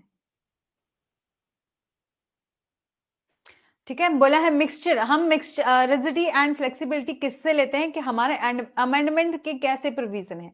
यहां से हमें पता चलता है कि हमारा फंडामेंटल राइट सॉरी हमारा कॉन्स्टिट्यूशन जो वो रिजिड है या फ्लेक्सिबल है, कठोर है, लचीला है, हम किस तरह से इसमें अमेंडमेंट जो है वो कर सकते हैं, ठीक है। बोला द कॉन्स्टिट्यूशन ऑफ इंडिया, जिसको हम कहते हैं परफेक्ट मिक्सचर है रिजिडिटी और फ्लेक्सिबिलिटी का, ठीक है। और ये तो ना तो बहुत ही ज्यादा रिजिड है ना ही फ्लेक्सिबल है, क्योंकि इसके कुछ प्रोविजन को हम क्या कर सकते हैं, बहुत इजीली और कम्प्लेक्स मोड से क्या करते हैं, प्रोसेस से हम अमेंड कर सकते हैं। और हमारा आर्टिकल 368 ऑफ द कॉन्स्टिट्यूशन है, जिसमें जो क्या करता है, postulate that the parliament can keep amending the constitution according to the need of the time in the future. बोला है जबकि जटिल प्रक्रियाओं की दूसरे केवल दूसरे में ही जबकि जटिल प्रक्रियाएं केवल दूसरों में ही संशोधन कर सकती हैं। भारतीय संविधान जो हमारा आर्टिकल 368 है उसमें कहा गया है कि संसद भविष्य में समय की आवश्यकताओं के अनुसार जो है वो संविधान में संशोधन जारी रख सकती है। जो हमारा आर्टिकल 368 जो है वो ये कहता है कि जब भी जैसे टाइम होगी, नीड होगी टाइम के अकॉर्डिंग, तो हमारी पार्लियामेंट जो है वो उसमें क्या कर सकती है, अमेंडमेंट जो है वो कर सकती है, ठीक है। और हमारा as per the apex court, जिसे सुप्रीम कोर्ट कहा जाता है, अपेक्स कोर्ट, जिसमें बोला है कि जो every part of the constitution can be modified, कि हर एक पार्ट को क्या कर सकते हैं, मॉडिफाई कर सकते हैं, लेकिन एक्सेप्ट द बेसिक स्ट्रक्चर। और जब हम पार्लियामेंट जो हमारा पढ़ेंगे, हमारा जो है प्रियम्बल जो है, उसमें हम पढ़ेंगे कि कुछ केसेस हैं, जैसे कि वेरू वेरू यूनियन केस है, केशवानंद भारती है, ठीक है। इन सभी केसेस को हम आगे पढ़ेंगे, जहां पर basic structure of the constitution की बात करी गई है, ठीक है। तो बोला है कुछ every part of the constitution जिसको हम मॉडिफाई कर सकते हैं, but basic structure of the constitution को छोड़कर। एंड जो ओल्ड है और न्यू लॉ है which violate the basic structure of the constitution is declared unconstitutional और इनवैलिड बाय द कोर्ट। बोला कोई भी नया या पुराना कानून संविधान की मूल संरचना जो बेसिक स्ट्रक्चर है उसका उल्लंघन नहीं करता होना चाहिए, ठीक है। उसे यदि कोई करता है कहीं भी, हाँ, गोलकनाथ केस है, वेरूबरी यूनियन केस, ये सारे ही केस जो है वो हम डिस्कस करेंगे, ठीक है। बोला है यदि कोई भी प्रोविजन हमारे कॉन्स्टिट्यूशन का कोई भी प्रोविजन क्या कर रहा है, वायलेट कर रहा है हमारे कॉन्स्टिट्यूशन किसी भी प्रोविजन को, तो क्या किया जा सकता है, हमारे न्यायालय के द्वारा उसे असंवैधानिक घोषित, अनकॉन्स्टिट्यूशनल डिक्लेयर किया जा सकता है और उसको वहां से हटाया जा सकता है। फिर बात करते हैं अडल्ट सफरेज की, यूनिवर्सल अडल्ट फ्रेंचाइजी की, ठीक है, मतलब वयस्क मताधिकार की, ठीक है। और बात करते हैं under article 326 of the Indian constitution, जो कि बात करता है जिसके तहत क्या किया जाता है, लोकसभा और राज्य की विधानसभाओं के चुनाव स्वभाव में जो भी चुनाव होते हैं वयस्क मताधिकार के आधार पर किए जाने चाहिए। इसका क्या मतलब है, वयस्क मताधिकार जो हमारा अडल्ट सफरेज है, इसका क्या मतलब है कि हर एक नागरिक, भारत का हर एक नागरिक जिसको कि जो कि 18 वर्ष का हो चुका है और उससे बड़ा है, ठीक है, 18 वर्ष से जितना भी आयु जो है वो मेजर हो चुका है, उसको राइट है कि उसको क्या कर दिया जाएगा, वोट देने का राइट जो है वो दिया जाएगा, और वो अपनी मर्जी से क्या कर सकता है, अपने जो भी उसका लीगल जो भी उसका रिप्रेजेंटेटिव होगा उसको वो चुन सकता है, अपने प्रतिनिधियों को चुन सकता है, ठीक है। भारत का यह हिस्सा जो है एक व्यक्ति एक वोट की नीति को बढ़ावा देता है, मतलब एक पर्सन जो है वो एक ही वोट जो है वो डाल सकता है। एक तो आज हमने इतने दिनों से हम जूरिस्प्रूडेंस डिस्कस कर रहे थे ना, आज कॉन्स्टिट्यूशन डिस्कस कर रहे हैं, तो बार बार मेरे ना थोड़ी सी उसी में चली जा रही हूँ, तो थोड़ा सा हो रहा है कि मेरे को बोलते बोलते भी बाद में याद भूल जा रही है, ठीक है। बट कल से हम हमारा ही फ्लो बन जाएगा ना कॉन्स्टिट्यूशन का, फिर हम कॉन्स्टिट्यूशन को इसको भी हम बहुत अच्छे से और ब्रीफ में डिस्कस कर लेंगे, ठीक है। आपको ये समझ में आया अडल्ट सफरेज का, कि आप यूनिवर्सल अडल्ट फ्रेंचाइजी की बात करी गई, जो हमारा आर्टिकल 326 है ऑफ द इंडियन कॉन्स्टिट्यूशन, जो कि बात करता है इलेक्शन की। जो भी इलेक्शन होंगे, चाहे हाउस ऑफ पीपल में है, लेजिस्लेटिव असेंबली में है, वो किसके बेस पर होंगे, बेसिस ऑफ अडल्ट सफरेज होंगे। मतलब कि जो भी पर्सन जिसको कि 18 साल उसकी उम्र हो चुकी है या उससे ज्यादा है, उसको क्या कर दिया जाएगा, एक राइट दे दिया जाएगा, राइट टू वोट। और सिंगल राइट, एक पर्सन को एक ही राइट है, एक ही एक पर्सन को एक ही वोट देने का जो है वो राइट है, ठीक है। वन पर्सन वन वोट की वहां पर बात आती है, और कहीं भी किसी के भी साथ कहीं भी कोई भेदभाव नहीं होगा वोट डालने का जो है वो, हाँ, राइट टू वोट, ठीक है। मतलब वो हर पर्सन को क्या किया जाएगा, किसी के भी आधार पर, चाहे ना ही तो एज, ना ही जेंडर, ना ही रेस, ना कलर, किसी के भी आधार पर आपको किया जाएगा कि रोका नहीं जाएगा वोट देने से, ठीक है। ये कहता है हमारा। और 8 में है इंडिया क्या है, as a democratic socialist secular republic state. कि इंडिया क्या है, ये प्रियम्बल से उठाए गए हैं वर्ड, आपको याद आ रहा होगा कि जब हमने देखा था कि जब हमने प्रियम्बल पढ़ा होगा, we the constitution we the people of India, ठीक है, वो वाला पढ़ा है, तो वहां पर डेमोक्रेटिक वर्ड, सोशलिस्ट और सोवरन सेकुलर, इन वर्ड्स को हमारे जो हमारा सोशलिस्ट सॉरी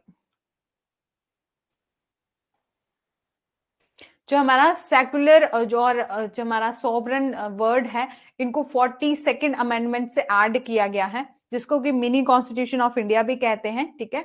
जो इंडिया क्या है, एक डेमोक्रेटिक स्टेट है। डेमोक्रेटिक स्टेट का क्या मतलब है, लोकतांत्रिक स्टेट है।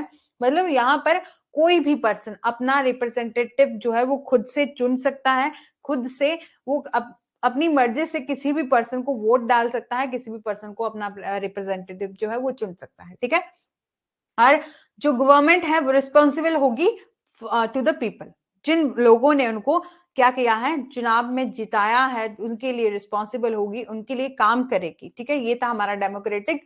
और state India as a socialist state, ठीक है। सोशलिस्ट जो स्टेट है, बिकॉज ऑफ दिस हमारा 42nd amendment of the constitution है, जिसमें स्टेट क्या है, state the achievement of the socialist goal, मतलब कि through a democratic and non violent mean, ठीक है। आप क्या करेंगे, बोला है सोशलिस्ट मीन समाजवादी की बात आती है कि एक जो हमारी इंडिया है वो एक सोशलिस्ट स्टेट माना गया है, क्योंकि हमारा आर्टिकल जो 42nd अमेंडमेंट जो है वो ये बात करती है कॉन्स्टिट्यूशन की कि जो स्टेट है वो अचीव करेगा कुछ socialist goal through a democratic and non violent mean, ठीक है। और ये वर्ड सोशलिस्ट और जो सेकुलर वर्ड हैं ये लिए गए हैं, आपके ऐड किए गए हैं 42nd अमेंडमेंट के, ठीक है।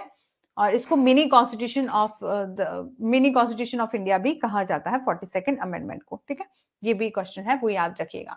बोला है India is as a sovereign state, ठीक है, मतलब कि संप्रभु राज्य के रूप में भारत, ठीक है। इंडिया हमारा इंडियन कॉन्स्टिट्यूशन जो है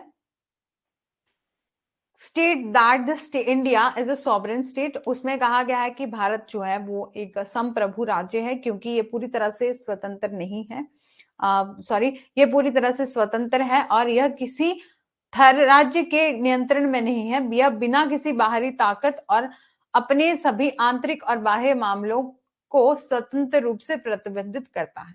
मतलब सॉवरेन स्टेट की बात करी है कि इंडिया क्या है, एक तो इंडिपेंडेंट है, एब्सोल्युटली इंडिपेंडेंट है, उसको किसी का भी फोर्स नहीं है। मतलब ऐसा नहीं है कि हम हमारे ऊपर कोई, जैसे कि पहले तब ब्रिटिशर राज करते थे तो बोला, ऐसा नहीं है। हमारा जो स्टेट हमारा इंडिया है वो एक एब्सोल्युटली इंडिपेंडेंट है और किसी के भी कंट्रोल में नहीं है, किसी अदर स्टेट के कंट्रोल में नहीं है। वो सब कुछ जो भी मैनेज करता है अपना इंटरनल और एक्सटर्नल अफेयर्स जो है वो फ्रीली और विदाउट एनी एक्सटर्नल फोर्स जो है वो अपना यूज करता है, उसको मैनेज करता है। फिर बोला है इंडिया क्या है, एक सेकुलर स्टेट है, क्योंकि हमारे इंडिया को सेकुलर स्टेट इसलिए बोला जाता है क्योंकि यहाँ कोई भी उसका स्पेसिफिक रिलीजन नहीं है। हर एक पर्सन को राइट है कि वो फ्री है फॉलो करने के लिए, किसी भी प्रैक्टिस करने के लिए, प्रोफेस करने के लिए अपने रिलीजन को, राइट चॉइस है। जैसे कि हमने फ्रीडम ऑफ रिलीजन भी देखा है, जिसमें भी बोला है कि हर एक पर्सन को बिना किसी भेदभाव के आपको अपना राइट है कि आप क्या कर सकते हो, किसी भी भगवान की पूजा कर सकते हो, किसी भी धर्म में जो है वो एंटर हो सकते हो। ठीक है, इसीलिए बोला है कि इंडिया क्या एक सेकुलर स्टेट है, क्योंकि हमारे इंडिया में कोई भी एक रिलीजन नहीं है, वहां पर मल्टी रिलीजन मिक्स, जैसे कि हिंदू मुस्लिम सिख ईसाई जो सारे ही मिलकर रहते हैं। ठीक है, इसलिए बोला है इंडिया का कोई भी स्पेसिफिक रिलीजन नहीं है। हर एक सिटीजन को राइट है, वो फ्री है, फ्लो मतलब वो फॉलो कर सकता है, प्रैक्टिस कर सकता है, प्रोफेस करता है रिलीजियस ऑफ देयर चॉइस से। Your state cannot discriminate amongst a citizen on the basis of religion। ठीक है, और लास्ट में बात करी है इंडिया क्या है, एक रिपब्लिक है। Republic because no ruled by the hereditary monarch. ठीक है, मतलब ऐसा नहीं है कि एक जैसे आज ये यहाँ हमारे इंडिया में कोई राजा राज कर रहा है, शासक कर रहा है और उसका बेटा आगे राजा बनेगा, तो बोला ऐसा नहीं है। कि इंडिया क्या है, रिपब्लिक है। रिपब्लिक मीन यहाँ पर रूल नहीं होता हेरिडेटरी मोनार्च का। ठीक है, आनुवंशिक सम्राट द्वारा शासित नहीं किया जाता यहाँ पर शासन। और जबकि राज्य के प्रमुख क्या है, राष्ट्रपति। हेड ऑफ द स्टेट कौन है, प्रेसिडेंट है, और जो कि elected by the people and indirectly for a fixed period of 5 year. कि ऐसा नहीं है कि एक बार उनको चुन लिया है तो वो ता उम्र तक वही रहेंगे, जब तक उनकी डेथ नहीं होगी तो वही शासन करेंगे, ऐसा नहीं। ठीक है, कि हमारे इंडिया को क्या कहा गया है, रिपब्लिक कहा गया है, क्योंकि हमारा जो हेड ऑफ द स्टेट है उन्हें प्रेसिडेंट कहा गया है, जो इनडायरेक्टली इलेक्ट होते हैं 5 ईयर के लिए। हम ठीक है, मोस्ट सारे ही जो हमारे इलेक्शन होते हैं वो 5 ईयर के लिए होते हैं, लेकिन हमारा सिर्फ एक राज्यसभा के मेंबर जो है वो 6 ईयर के लिए चुने जाते हैं। उनमें से भी दो तिहाई लोग जो है वो हर वर्ष जो है वो रिटायर कर दिए जाते हैं, क्योंकि राज्यसभा जो है वो कभी भी भंग नहीं होती। ठीक है, वहां के लोग जो है वो दो तिहाई करके हर वर्ष जो है वो रिटायर कर दिए जाते हैं। ठीक है, बाकी सारे ही इलेक्शन 5 ईयर के लिए होते हैं। और लास्ट हमारा लास्ट है ये, नहीं बहुत ज्यादा अभी भी। ठीक है, पार्लियामेंट्री सिस्टम ऑफ गवर्नमेंट है। ठीक है, सरकार की संसदीय प्रणाली है, तो हमारा इंडियन कॉन्स्टिट्यूशन जो प्रोवाइड करता है पार्लियामेंट्री फॉर्म ऑफ गवर्नमेंट। ठीक है, इज अ नॉमिनल, जो हमारे प्रेसिडेंट है उन्हें नॉमिनेट किया जाता है, उसे हमारे हेड ऑफ द स्टेट कहते हैं, लेकिन उनको इलेक्ट किया जाता है indirectly bye the citizen of the India. ठीक है, 5 ईयर के लिए। और जब बात करते हैं प्राइम मिनिस्टर की, जो रियल एग्जीक्यूटिव माने जाते हैं, हेड ऑफ द स्टेट जो है वो रियल माने जाते हैं, क्योंकि ज्यादातर काम जो है वो प्राइम मिनिस्टर ही करते हैं। प्रेसिडेंट जो है वो एक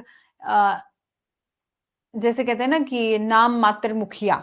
ठीक है, कि वो सिर्फ उनके पास ज्यादा पावर नहीं होती, ज्यादातर काम करने की पावर जो है वो आपको प्राइम मिनिस्टर के पास ही मिलती है। ठीक है, बोला है, इसलिए बोला है पार्लियामेंट्री सिस्टम ऑफ गवर्नमेंट है हमारे इंडिया में, कि यहाँ पर जो प्रेसिडेंट है उनको इलेक्ट किया जाता है 5 ईयर के लिए, इनडायरेक्ट इलेक्शन कराए जाते हैं हमारे सिटीजन ऑफ इंडिया के द्वारा ही, ठीक है।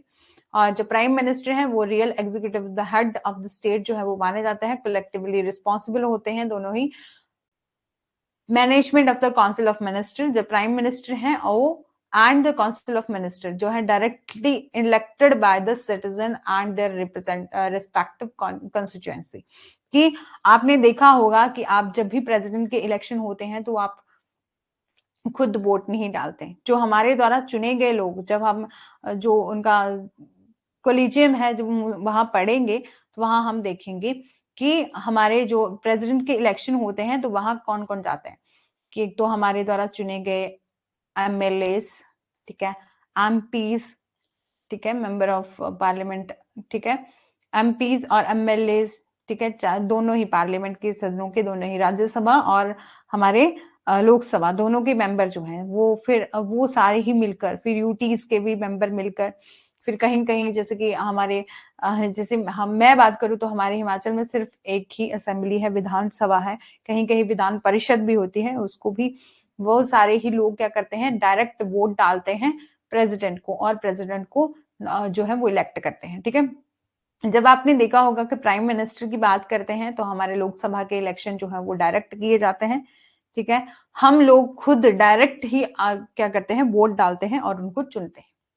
इसलिए बोला है कि ये दोनों ही रिस्पॉन्सिबल होते हैं काउंसिल ऑफ मिनिस्टर्स के, और जो काउंसिल ऑफ मिनिस्टर और जो प्राइम मिनिस्टर है उनको हम लोग सिटीजन ऑफ इंडिया जो है वो डायरेक्टली इलेक्ट करते हैं अपनी अपनी कॉन्स्टिट्यूएंसी में, ठीक है।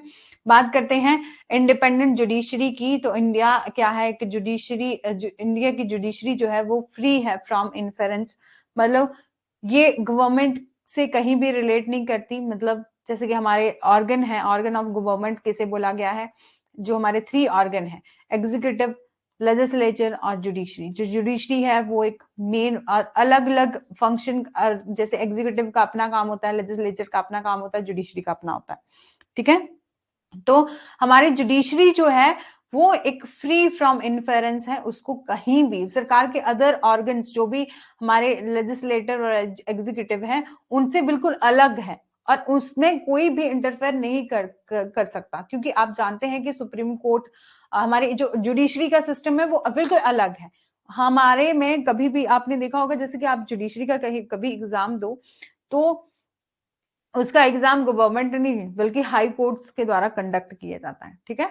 और जो कुछ फैक्ट हैं जो मेंशन करते हैं कॉन्स्टिट्यूशन को फर्दर प्रूव और इंडिपेंडेंस ऑफ द जुडिशरी की, जैसे कि जजेस जो है अपॉइंट होते हैं by the president of India, ठीक है, और जो जजेस of the supreme court and can not be remove from the office accept through the extremely complex process. बोला है सुप्रीम कोर्ट के न्यायाधीशों को एक अत्यंत जटिल प्रक्रिया द्वारा के अलावा कभी भी नहीं हटाया जा सकता, ठीक है, एक्सेप्ट वो क्या करें कि यदि कॉन्स्टिट्यूशन के किसी भी प्रोविजन को हार्म करने की कोशिश करते हैं या वायलेट करते हैं तभी उनको जो है वो सुप्रीम कोर्ट से हटाया जा सकता है, अदरवाइज उनको रिमूव नहीं किया जाता, ठीक है।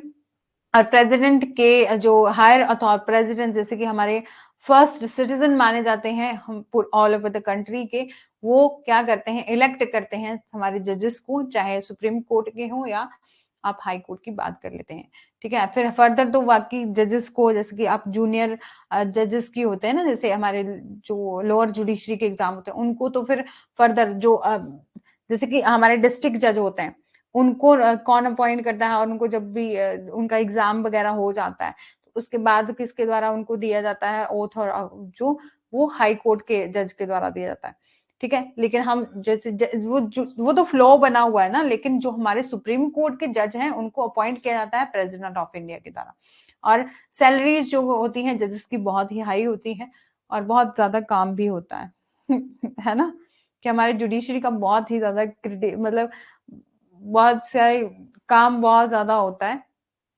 कोई कोई लोग ही हैं जो इस काम को कर पाते हैं, बट ये है कि जो पर्सन जिस चीज का आदी हो जाए उसको काम अच्छा लगता है ना। और कि भले ही ऐसा बोलते हैं जुडिशरी का एग्जाम टफ है, बट एग्जाम के बाद जो आपको जॉब मिलने वाली है ना वो भी बहुत टफ है, कि यदि आप वो सपना देख रहे हो, वो आप उस कुर्सी तक जाना चाहते हो, तो आपको ये भी इस सोच के लिए भी तैयार होना पड़ेगा कि कि उसके बाद मेरे को जो जॉब मिलेगी उसमें मेरा क्या हाल होने वाला है ना। ये सब भी बहुत ज्यादा जो है वो। एक और कोई आ गया है मेरे को लग रहा है, 4 स्टूडेंट हो गए अब तो, गुड़िया ही है, रश्मि। तो बोला है इंडिपेंडेंट जुडिशरी की जब हम बात करते हैं तो supreme court has own staff, इसका अपना स्टाफ होता है, ठीक है। ये थे हमारे। और एक और है जुडिशियल एक्टिविज्म की न्यायिक सक्रियता की बात करी जाती है थ्रू पब्लिक इंटरेस्ट लिटिगेशन। हम इसके बहुत ज्यादा PIL फाइल करके हम क्या कर सकते हैं, judiciary has been keeping an eye of the functioning of the legislature, executive and judiciary, feel that there is need for some effective policies of the law, ठीक है। certain topics public importance judiciary can suggest to make a temporary law in favor of those topic।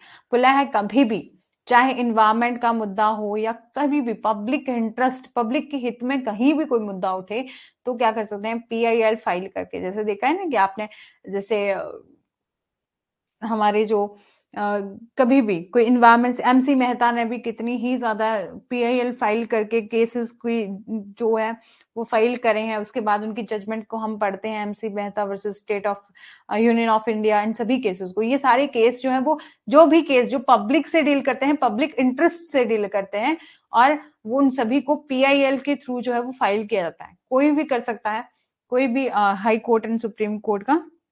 हाँ, Taj Mahal case, MC Mehta case, फिर बहुत ज्यादा कि मतलब जो भी इन्वायरमेंट से रिलेटेड हो या कोई भी पब्लिक का मुद्दा है जिससे रिलेटेड कोई भी केस जो है वो फाइल किया जाता है कोर्ट में, ताकि जो है वो हर पर्सन को कोई कोई न्यू पॉलिसीज जो है वो बनानी हो। कई बार क्या होता है कि केस फाइल कर दिए जाते हैं, गाइडलाइन आ जाती है, उसके बाद हमारी पार्लियामेंट में जाके बाद में लॉ बनते हैं। गंगा रिवर केस, हाँ, MC मेहता। और फिर लास्ट है जुडिशियल रिव्यू, ठीक है। संविधान का एक हिस्सा ये भी है कि न्यायपालिका को प्रत्येक कानून की समीक्षा करने और निर्णय के अनुसार उसे उन्हें असंवैधानिक या असामान्य घोषित करने का भी अधिकार है। मतलब कि ये पार्ट ऑफ द कॉन्स्टिट्यूशन है, जो क्या करता है कि जुडिशरी को राइट देता है कि वो रिव्यू कर सकते हैं लॉ को और फर्दर डिक्लेयर कर सकते हैं उनको ऑन कॉन्स्टिट्यूशन। कहीं भी कोई लॉ जो है वो गलत पाया जाता है तो उसको कि अनकॉन्स्टिट्यूशन जो है वो डिक्लेयर कर सकते हैं और इनवैलिड जो है वो करार कर सकते हैं अकॉर्डिंग टू द डिसीजन, ठीक है। ये सारे हमारे जुडिशियल जो हमारे, ये सारे हमने देख लिए। Silent feature of the constitution, जिसमें हमने सबसे पहले क्या देखा, लॉन्गेस्ट रिटन कॉन्स्टिट्यूशन, ठीक है। ये इंडिया जो हमारा इंडियन कॉन्स्टिट्यूशन है, कॉन्स्टिट्यूशन ऑफ इंडिया है, वो लॉन्गेस्ट और रिटन कॉन्स्टिट्यूशन है। सिंगल सिटीजनशिप का प्रावधान है। फंडामेंटल राइट्स हमने ओवरव्यू ले लिया, सभी डिस्कस कर लिए हैं, ठीक है। बात करते हैं, फिर हमने फंडामेंटल ड्यूटीज को भी देख लिया, फिर directive principle of the state policies को देख लिया, फिर देखा कि हमने कुछ कॉन्स्टिट्यूशन के प्रोविजन हैं जिनको अमेंड किया जा सकता है, किन्हीं को जो है वो अमेंड करने के लिए आपको बहुत जटिल जो है वो प्रक्रिया है, बहुत ही जटिल प्रोसेस है, वो अपनाना पड़ता है। अडल्ट सफरेज की, राइट टू वोट की हमने बात करी। डेमोक्रेटिक स्टेट है, सोशलिस्ट स्टेट है, सॉवरेन स्टेट है, इन सभी को हमने बहुत ब्रीफ में डिस्कस कर लिया है। और इससे कुछ रिलेटेड केस हैं, इसको हम देखेंगे। जो हमारा silent feature of the constitution है, इससे रिलेटेड तो हमारा केस है, इन द केस ऑफ, इसको आप इन सभी केसेस को ना ओवरव्यू ले लीजिएगा, क्योंकि एग्जाम में क्या पूछा जाता है, एक तो आपके मेन कोई भी पॉइंट होगा उसको पूछ लिया जाएगा, मैच ऑफ द फॉलोइंग में केस आते हैं, और साथ ही साथ आपके जैसे कि कोई भी केस, किसी भी जैसे 2-3 केस एक मुद्दे से रिलेटेड है, तो आप इन सभी केसेस जो है 4 बच्चे, ठीक है। आपको समझ में आ गया ना, साइलेंट फीचर सारा कंप्लीट, ठीक है। बात करते हैं फर्स्ट केस की, इन the case of the state of UP versus Rahmatullah, ठीक है। इस केस में हेल्ड क्या था कोर्ट ने, central government is authorised by taking और action against the people who have resided in India despite having the lost Indian citizenship by acquiring the foreign citizen.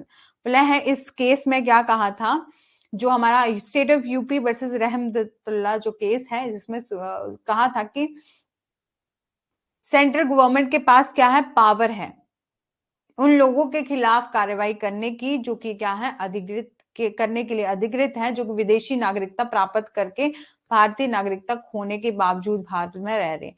कि कुछ लोग ऐसे थे जो क्या कर रहे थे कि आउट ऑफ द स्टेट रह रहे, आउट ऑफ द कंट्री रह रहे थे, आउट ऑफ द कंट्री की जैसे कि पहले वो इंडिया में रह रहे हैं और उसके बाद वो फॉरेन चले गए, इंडिया की नागरिकता तो वो चली गई उनसे, लेकिन बाद में फिर से वो क्या करने लगे, इंडिया में रहने लगे।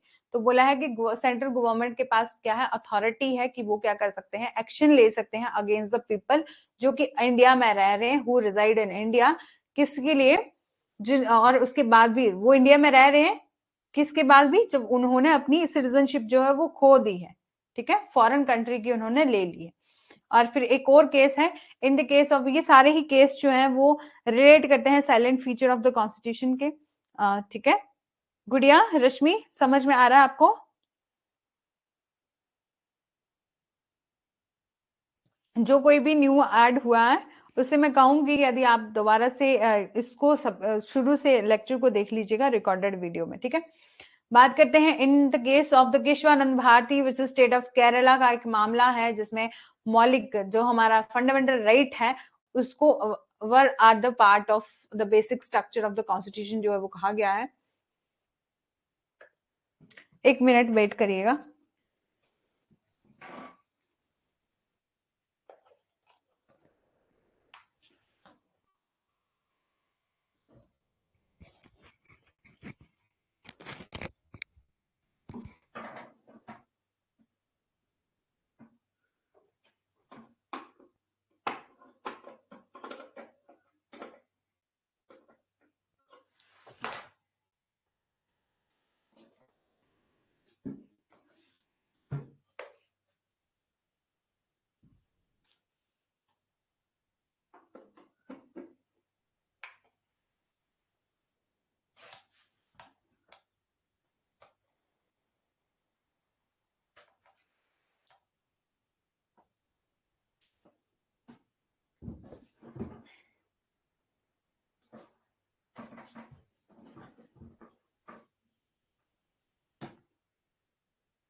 प्रॉपर्टी से रिलेटेड है।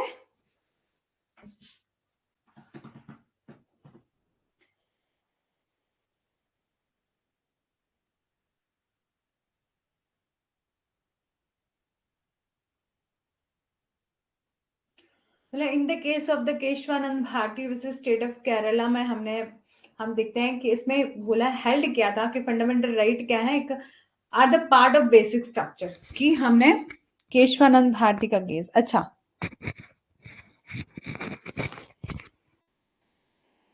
एक मिनट, मेरे ना वो लैपटॉप की बैटरी डाउन हो रही थी तो उसके लिए चार्जेस लगाने के लिए मेरे को उठना पड़ा। आपको 2 मिनट वेट करना पड़ेगा उसके लिए, सॉरी, ठीक है। बात करते हैं कि जो हमारा केशवानंद भारती केस है स्टेट ऑफ केरला जिसमें हेल्ड किया था, फंडामेंटल राइट क्या है, are the basic part of basic structure of the Indian constitution and therefore it they could not be abrogated even by the constitution amendment, ठीक है। बोला है कि जो ये माना है कि भारत हमारा जो मौलिक अधिकार है, संविधान भारतीय संविधान की मूल संरचना का एक हिस्सा थे, इसलिए उन्हें संवैधानिक संशोधन द्वारा निरस्त नहीं किया जा सकता। ये जो केस है केशवानंद भारती वाला, वो प्रॉपर्टी से रिलेटेड नहीं है, एक्चुअली ये फंडामेंटल राइट से रिलेटेड है, बेसिक स्ट्रक्चर से रिलेटेड है। कि पहले था क्या था, जब शुरू में काफी ज्यादा केसेस आए थे, केशवानंद भारती का भी आया था, गोलक जो बेरोबरी यूनियन का भी केस आया था, ये सारे केस जो है वो रिलेट करते थे बेसिक स्ट्रक्चर से कि क्या बेसिक स्ट्रक्चर में फंडामेंटल राइट जो है वो इंक्लूड होता है, क्या फंडामेंटल राइट को क्या कर सकते हैं आप, चेंज कर सकते हैं या नहीं कर सकते हैं, उसमें अमेंडमेंट कर सकते हैं या नहीं कर सकते हैं, इससे रिलेटेड था, ठीक है। तो बोला है कि जो भी हमारा फंडामेंटल राइट है संविधान संशोधन द्वारा निरस्त नहीं किया जा सकता, क्योंकि ये जो है बेसिक स्ट्रक्चर जो है वो माना गया था, ठीक है। In the case of the AIIMS student versus union versus AIIMS, ठीक है, स्टूडेंट यूनियन वर्सेस एम्स का केस है जिसमें हेल्ड किया था supreme court that fundamental duties are important as as a fundamental right, जिसमें बोला था कि जो मौलिक कर्तव्य हैं और मौलिक अधिकार हैं के रूप में महत्वपूर्ण है। ठीक है, सुप्रीम कोर्ट ने ये माना था कि जो मौलिक अधिकार हैं, फंडामेंटल जो राइट है, फंडामेंटल ड्यूटीज जो हैं वो क्या है, इंपॉर्टेंट है, उनको अनदेखा जो है नहीं किया जा सकता, वो दोनों ही क्या है, इंपॉर्टेंट है, ऐसा बोला था हमारे सुप्रीम कोर्ट ने एम्स स्टूडेंट वर्सेस एम्स के बीच में। ठीक है, ये सभी केसेस जो हैं वो मैं दोबारा से, जब भी हम ओवरव्यू ले रहे हैं, ठीक है, जब भी हम आर्टिकल वाइज करेंगे इसको, जैसे कि आर्टिकल हमारा फंडामेंटल राइट से रिलेटेड जितने भी आर्टिकल हैं या आगे भी हम आर्टिकल डिस्कस करेंगे, इन सभी को ब्रीफ में डिस्कस किया जाएगा। ठीक है, in the case of the Olga tiles versus Bombay municipal corporation का एक केस है जिसमें सुप्रीम कोर्ट ने हेल्ड किया था कि देश के शासन के में राज्य के नीति निर्देशित सिद्धांत जो है वो मौलिक है, कि जो सुप्रीम कोर्ट ने हेल्ड किया था, जो directive principle of the state policy क्या है, आर द फंडामेंटल है इन द कंट्री गवर्नेंस। ठीक है, therefore it should be given equal importance in understanding and fundamental right, इसलिए बोला है मौलिक अधिकारों को समझने और उसका इसे समान महत्व जो है वो दिया जाना चाहिए। ठीक है, फंडामेंटल राइट जो हमारे फंडामेंटल राइट जो है वो और the directive principle of the state policy, उनको बोला था ये दोनों ही जो है इक्वल हैं। ठीक है, जो हमारे नीति निर्देशक सिद्धांत जो है वो एक मौलिक है और उनको क्या है, समझने के लिए समान महत्व जो है वो दिया जाना चाहिए, जैसे कि हम फंडामेंटल राइट्स को देते हैं। ठीक है, फिर यहाँ था Shreya Bano versus union of India, ये केस आपने सुना भी होगा, बहुत ही लेटेस्ट केस है। इस केस में हेल्ड हुआ था कि supreme court that the judicial, होता क्या है ना, जैसे आप कोई भी केस पढ़ रहे हो तो उसका मैटर अलग होगा और साथ ही साथ उस केस में, उस पूरे केस में जो जो चीजें आई हैं, चाहे जुडिशियल रिव्यू से रिलेटेड आया है कोई प्रोविजन, तो जब हम ये वाले जैसे हम अभी क्या पढ़ रहे हैं, साइलेंट फीचर पढ़ रहे हैं। ठीक है, तो यहाँ भी हम इस केस को पढ़ रहे हैं, जब हम शायरा बानो वाला खुद का अलग से केस पढ़ेंगे तो उसका भी, उसके लिए भी हम क्या करेंगे, उस केस की, क्योंकि मैटर और पॉइंट ऑफ व्यू जो है वो बदल जाता है ना, क्योंकि हमें जब इसका जो ओरिजिनल केस है उसकी जो पूरी स्टोरी है वो पढ़नी होगी, तो हम इस केस को अलग तरीके से पढ़ेंगे। और यहाँ जो है हमें क्या देखना है कि सुप्रीम कोर्ट ने क्या कहा था कि judicial review has a exercise in line with a social view and must be supplemented to the changing of a social needs। ठीक है, जिसमें कहा था कि न्यायिक समीक्षा जो है सामाजिक मूल्य के अनुरूप होनी चाहिए, क्योंकि सामाजिक की जितनी भी जरूरतें हैं उनके अनुसार जो है वो बदलाव होना चाहिए। एक SR Bombay versus union of India का केस है, ये रिलेट करता है सेकुलरिज्म से, धर्म निरपेक्षता से, क्योंकि भारतीय जो संविधान है, ठीक है, भारतीय जो संविधान है, कॉन्स्टिट्यूशन है, उसकी बुनियादी विशेषताएं में से एक है कि हमारे प्रियम्बल में भी ये वर्ड सेकुलरिज्म, सेकुलर वर्ड जो है वो वहां यूज किया गया है, जहां क्या कहा है कि क्या बोला है कि एक देश का, हमारी जो इंडिया का है, कोई भी अपना कोई धर्म नहीं है, वहां पर मल्टी बहुत ही ज्यादा, जैसे हिंदू मुस्लिम सिख ईसाई सभी धर्मों के लोग जो है वो मिलकर रहते हैं, वहां एक धर्म किसी को भी फॉलो नहीं किया, किसी को भी आप क्या करेंगे, फोर्स नहीं करेंगे किसी भी धर्म में एंटर होने के लिए और किसी भी धर्म से जाने के लिए। ठीक है, ये बात करता ये बात करी थी आपकी SR Bombay versus union of India में।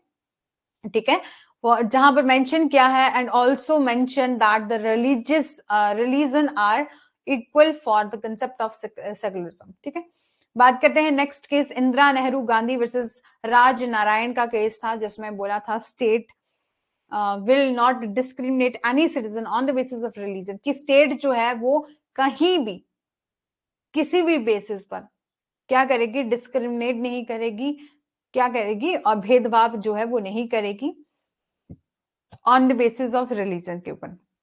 Also mentioned that the rule of law embodied in the article 14 of the constitution। एक अलग नेक्स्ट केस है Mohan Lal Tripathi versus district magistrate, ये the meaning of the word democracy जो है वो इसमें डिस्कस किया है in essence and was argued the democracy is a concept, कि डेमोक्रेसी यहाँ बोला गया था इस केस में कि डेमोक्रेसी क्या एक कंसेप्ट है।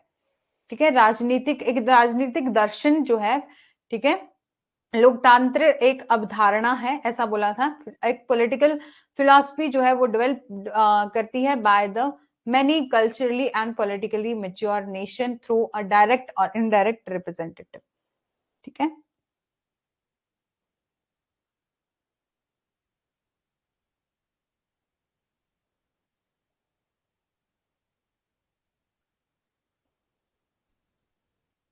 ठीक है, बोला है Mohanlal Tripathi versus district magistrate में ये कहा गया था कि जो डेमोक्रेसी है उस वर्ड को डिस्कस किया था, जिसमें बोला था कि डेमोक्रेसी क्या है, एक कंसेप्ट है। ठीक है, a political philosophy developed by the many culture, की एक ऐसी पॉलिटिकल फिलॉसफी है जिसको डेवलप किया जाता है by the different different culture. ठीक है, culturally many cultures and politically mature nation के द्वारा, चाहे थ्रू डायरेक्ट रिप्रेजेंटेशन से या इनडायरेक्ट रिप्रेजेंटेशन से, डेमोक्रेटिकली इलेक्ट द पीपल। ठीक है, जो हमारा Samantha versus state of Andhra Pradesh का एक केस है जिसमें सोशलिस्ट वर्ड को यूज किया गया था और use to reduce income and the status in equality and to provide equality to of opportunity की यहाँ बात करी गई थी कि समाजवादी शब्द का उपयोग आय तथा स्थिति असमानता को कम करने और अवसर और सुविधाओं की समानता जो है प्रदान करने के लिए किया जाता है, कि जो भी अपॉर्चुनिटी दी जाएंगी इक्वल ही दी जाएंगी और इनइक्वालिटी जैसा कभी भी कोई कंसेप्ट जो है वो नहीं आएगा। ठीक है, ये एक और केस है, इन सभी केसेस को आप पढ़ लीजिएगा, बहुत ज्यादा इंपॉर्टेंट है। यहाँ से मतलब हम बेसिक स्ट्रक्चर में इन सभी केसेस का ओवरव्यू ले रहे हैं, बाकी हम बाद में आर्टिकल वाइज हम जब करेंगे तो दोबारा से देख लेंगे। ठीक है, Saint Stephen college versus university of Delhi का केस है जिसमें जो state should provide equal legal protection of all citizen, बोला है जो स्टेट है वो क्या करेगा, प्रोवाइड करेगा इक्वल। रश्मि आपने क्या लिखा है, संभव हाँ, सर्वधर्म संभव। हाँ, सभी धर्म जो है वो सर्वधर्म संभव का कंसेप्ट। ठीक है, बात करते हैं Stephen college versus university of Delhi का केस है जिसमें कहा था कि स्टेट को क्या करेगा, प्रोवाइड करेगा इक्वल, बोला है स्टेट जो है वो प्रोवाइड करेगा equal legal protection of all citizen, हर एक सिटीजन को क्या कही जाएगी, सभी को इक्वल लीगल प्रोटेक्शन जो है वो दी जाएगी, चाहे सिटीजन है या नॉन सिटीजन है, in the territory, and no one should be denied such protection, कोई भी किसी को भी, बोला है किसी भी तरह से किसी को भी इस संरक्षण से वंचित जो है वो नहीं किया जाएगा, इस प्रोटेक्शन से वंचित नहीं किया जाएगा। ठीक है, और हमारा जो चिरंजीत लाल चौधरी वर्सेस भारत सरकार, जो यूनियन ऑफ इंडिया का जो केस है जिसमें बोला था, इसमें कोई संदेह नहीं है कि जब हमारा आर्टिकल 14 जो है वो प्रोवाइड करता है one of the most and important fundamental guarantee in the constitution that should not be allowed to be reduce, बोला है कि जो हमारा भारतीय संविधान है, संविधान में सबसे महत्वपूर्ण और मौलिक गारंटी एक प्रदान करता है जिसे कम करने की अनुमति नहीं दी जानी चाहिए। ठीक है, कि हमारा आर्टिकल 14 जो है वो बात करता है इक्वालिटी का, बोला है वो बहुत ही इंपॉर्टेंट हमारा फंडामेंटल राइट है और गारंटी करता है कॉन्स्टिट्यूशन में कि हर एक पर्सन को क्या किया जाएगा, इक्वलिटी जो है वो दी जाएगी। ठीक है, किसी भी तरह से उसको किसी भी तरीके से उसको भेदभाव नहीं किया जाएगा, रंग जाति भेद किसी भी आधार पर नहीं। ठीक है, Maneka Gandhi versus union of India का एक केस है जिसमें ऑनरेबल सुप्रीम कोर्ट ने एस्टैब्लिश किया है rule of law that no one can be deprive of his life and personal liberty except the procedure established by the law under article 21 of the constitution की यहाँ बात करी गई है कि जो हमारे सुप्रीम कोर्ट हैं उन्होंने क्या कहा है, रूल ऑफ लॉ की बात करी है, दैट नो वन, कोई पर्सन भी can not be deprive of his life and a personal liberty. ठीक है, ये बात करी है, किसी भी पर्सन को बोला है जीवन और व्यक्तिगत स्वतंत्रता से वंचित जो है वो नहीं किया जाएगा, हर एक पर्सन को राइट है अपनी right to life and personal liberty का। हुसैन खातून वर्सेस स्टेट ऑफ बिहार का केस है, इस केस में हेल्ड हुआ था right to speedy trial on also come under the ambit of the article 21 of the constitution की, जो सुनवाई का अधिकार है, ठीक है, कि जल्दी स्पीडी ट्रायल का जो राइट है वो आर्टिकल 21 के दायरे में आता है। ठीक है, फिर है रूरल लिटिगेशन एंड एंटाइटलमेंट केंद्र versus state of Uttar Pradesh का इस कोर्ट इस केस में कोर्ट ने क्या किया था, court band all the mining activities, जो भी माइनिंग एक्टिविटी हो रही थी वसूरी पहाड़ियों में, ठीक है, जो भी माइनिंग एक्टिविटी हो रही थी उनको बैन किया गया था, क्योंकि ये एक्टिविटी क्या कर रही थी, इफेक्ट कर रही थी इन्वायरमेंट को और हमारे, हाँ, स्पीडी ट्रायल, और हमारे इन्वायरमेंट को और इकोलॉजिकल बैलेंस को इफेक्ट कर रही थी। इसलिए बोला है कि हमारी one of the fundamental duty है गारंटी द आर्टिकल 51A। जब हमने अभी थोड़ी देर पहले हमने आर्टिकल जो हमारा फंडामेंटल ड्यूटी को डिस्कस किया, वहां पर हमने बोला ना कि सभी चीजों को हम, जो भी हमारे नदियां, तालाब, झीलें, फॉरेस्ट, सभी को क्या करेंगे, हम प्रोटेक्ट करेंगे, कहीं भी उनके साथ कोई भी कभी भी उसको जो है वो हार्म नहीं किया जाएगा, कहीं भी उसके साथ छेड़छाड़ नहीं की जाएगी। तो इसी से रिलेटेड ये केस है, रूरल लिटिगेशन एंटाइटलमेंट केंद्र वर्सेस यूनियन जो स्टेट ऑफ उत्तर प्रदेश है, जिसमें बैन किया गया था माइनिंग एक्टिविटी को मिसूरी हिल्स में, क्योंकि ये एक्टिविटी क्या कर रही थी, क्या इफेक्ट कर रही थी इन्वायरमेंट एंड इकोलॉजिकल बैलेंस को। ठीक है, क्योंकि one of the fundamental duty है हमारी, गारंटी करती है कि हम क्या करेंगे, फॉरेस्ट को कभी भी छेड़छाड़ नहीं करेंगे, ऐसा कोई काम नहीं करेंगे जिससे हमारे एनवायरमेंट पर फर्क पड़े। ठीक है, नेक्स्ट केस है मुंबई कामगार सभा वर्सेस अब्दुल भाई। ठीक है, इस मैं बात करी थी, if the constitutionality of the act can be challenge then the fundamental duty under article 51A can also be taken into consideration. जब भी यदि अधिनियम की संवैधानिकता को चुनौती दी जा सकती है, तो हमारे जो भी हमारा फंडामेंटल ड्यूटी की बात है उसके तहत भी मौलिक कर्तव्यों को भी ध्यान में रखा जा सकता है। नेक्स्ट है Ram Prasad versus state of Uttar Pradesh. इसमें fundamental duty of every citizen of India क्या करना है, strive toward excellence in all aspect of individual and collective activity, जो प्रोवाइड करती है आर्टिकल 51A वाज डिस्कस। ठीक है, और जो हमारा एक और केस है जिसमें बोला था ए के गोपालन वर्सेस स्टेट ऑफ मद्रास, जिसमें ये कहा था कि law of prevention detention subject to limited judicial review, की राज्य निवारक निरोध का कानून जो है सीमित और न्याय समीक्षा के अधीन है। और अब हमारे ये जो छोटे छोटे केसेस हम लेके आए थे, ये सभी जो है वो डिस्कस कर लिए। यहाँ आपको सिर्फ ये बात याद रखनी है कि ये केस जो है वो किससे रिलेटेड है, किससे रिलेटेड नहीं है। जैसे कि हमने ये एनवायरमेंट से रिलेटेड है, तो आएगा match of the following environment and ecological balance, then match करना होगा इस केस से। ठीक है, यही सब जो है वो यहाँ पर देखा जाता है। बात करते हैं various sources of the Indian constitution के। तो हमने अपना कॉन्स्टिट्यूशन कहाँ कहाँ से बोरो किया गया है, तो एक तो हमारा जो नेक्स्ट हमारा एक गवर्नमेंट ऑफ इंडिया एक्ट है 1935, जिसके बारे में हम अच्छे से जानते हैं। ठीक है, वहां से भी लिया गया है और थोड़ा सा, और तो बोला है कुछ अदर, जैसे कि जापान से क्या लिया गया है, procedure established by law. Germany से क्या लिया गया है, suspension of the fundamental right during emergency जो है वो लिया गया है। ठीक है, और जो फ्रांस है वहां से क्या लिया है, कंसेप्ट ऑफ रिपब्लिक, गणतंत्र की अवधारणा, ideals of the liberty, equality, fraternity, ये सब चीजें जो है वो कहां से ली गई हैं, फ्रांस से ली गई हैं। बात करते हैं साउथ अफ्रीका से, जो भी इलेक्शन होंगे मेंबर ऑफ द राज्यसभा के अमेंडमेंट ऑफ द कॉन्स्टिट्यूशन की, कॉन्स्टिट्यूशन में जो भी अमेंडमेंट की जाएगी, जो हमारा आर्टिकल 368 है उसमें भी प्रोविजन दिया है अमेंडमेंट ऑफ द कॉन्स्टिट्यूशन का। बोला है जो भी हमारी कॉन्स्टिट्यूशन के अमेंडमेंट की जाएंगी, ये सारे ही प्रोविजन किससे लिए हैं, साउथ अफ्रीका से लिए हैं। ठीक है, यूएसएसआर से क्या लिया गया है, fundamental duty, ideals of the justice, social, economic and political. ठीक है, और जो हमारा ऑस्ट्रेलिया का कॉन्स्टिट्यूशन है वहां से कंकरेंट लिस्ट और ज्वाइंट सिटिंग ऑफ 2 हाउसेस जो है वो ली गई है। और आयरलैंड से क्या लिया है, directive principle of the state policy, method of election क्या है ऑफ द प्रेसिडेंट, और nomination of the member of Rajya Sabha, जो भी प्रेसिडेंट के द्वारा नॉमिनेट किए जाते हैं ना मेंबर, उनको, जैसे कि हमारे राज्यसभा से 12 मेंबर जो है नॉमिनेट किए जाते हैं, लोकसभा से 2 मेंबर जो है वो नॉमिनेट किए जाते हैं प्रेसिडेंट से। तो बोला है ये सब हमने लिया है आयरलैंड से।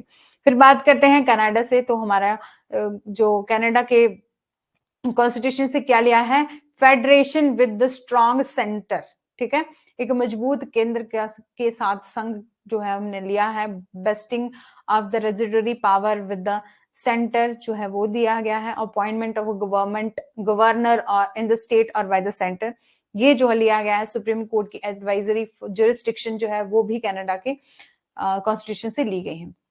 बात करते हैं यूएसए से क्या लिया है, संयुक्त राज्य अमेरिका से क्या लिया है, ठीक है, तो हमारा प्रेसिडेंट इम्पीचमेंट का क्या मतलब है, महाभियोग, कि आपके प्रेसिडेंट को जब भी अपनी सीट से रिमूव करना होगा तो वो किस तरह से क्या प्रोसीजर अडॉप्ट करके हम रिमूव कर सकते हैं, ये प्रोविजन कहां से लिया है, हमारे यूएसए से लिया गया है।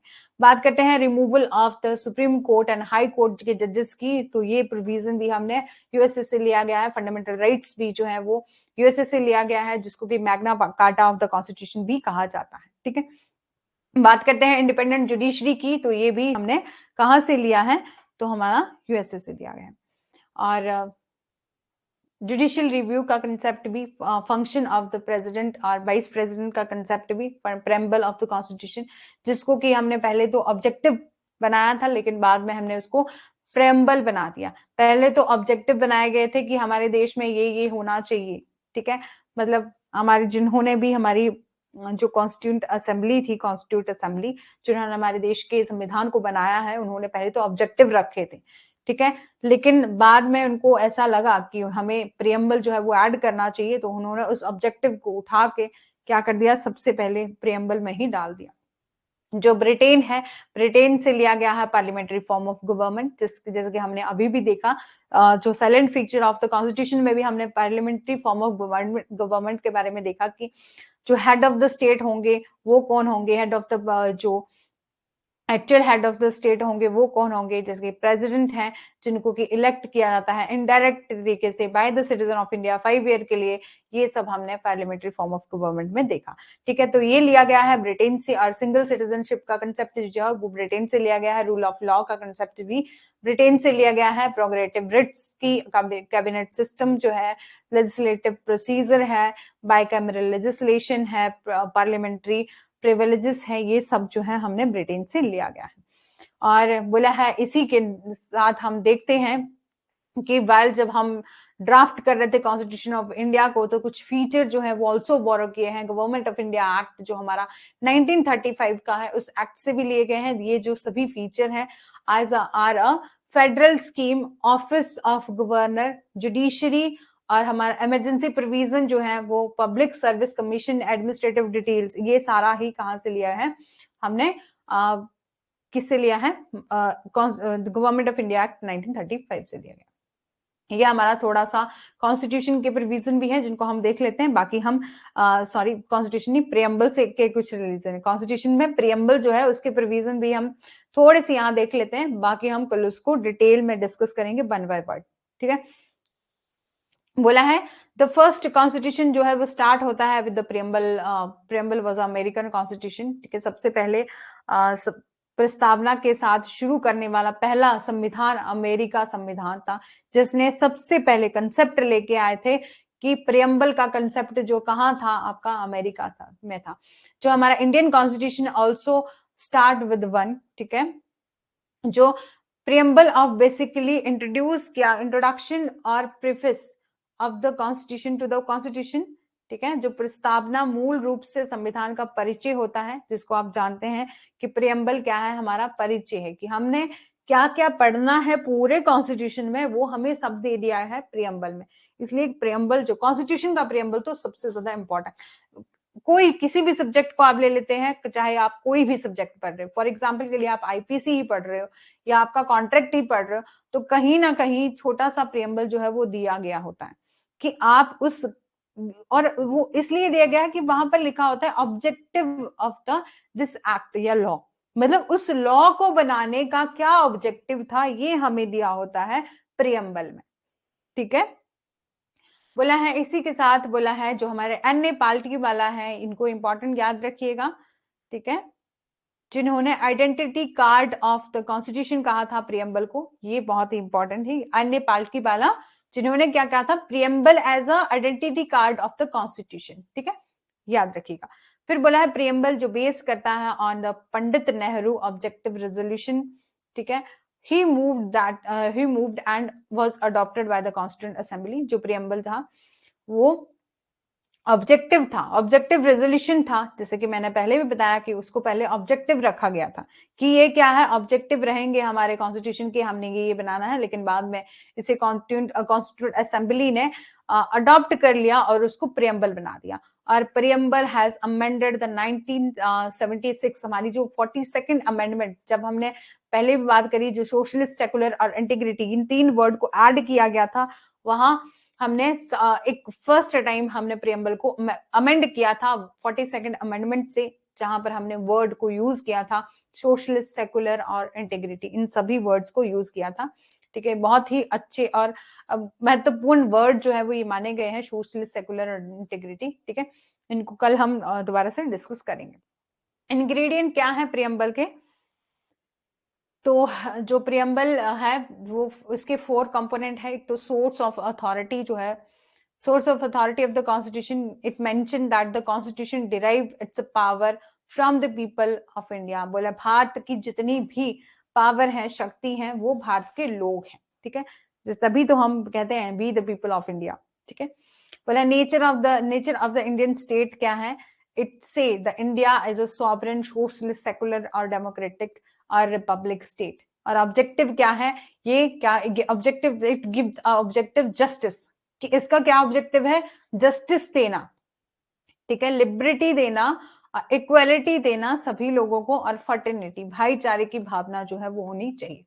जस्टिस की बात करते हैं तो वहां भी इकोनॉमिक, सोशल, इन सभी जस्टिस की बात करी है, लिबर्टी की बात करी है। और हमारा कॉन्स्टिट्यूशन डेट क्या है? अडॉप्शन 26 नवंबर को हमारा कॉन्स्टिट्यूशन 1949 को बनकर तैयार हो गया था, इसको अडॉप्ट कर लिया गया था, लेकिन इनफोर्स में कब किया था? 26 जनवरी 1950 को इसे इनफोर्स में लाया गया था। ठीक है, बात कर लेते हैं, हमारा जो आज का जितनी भी लेक्चर था वो खत्म हो चुका है, लेकिन कुछ थोड़ा सा चीजें हैं वो मैं आपको बताऊंगी।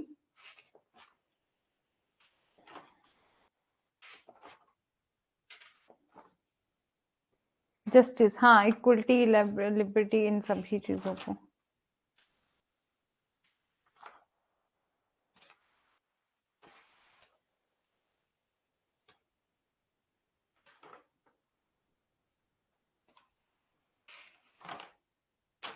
हाँ, इंपॉर्टेंट क्वेश्चन जो है वो मैं 2-4 बता देती हूँ आपको यहाँ पर।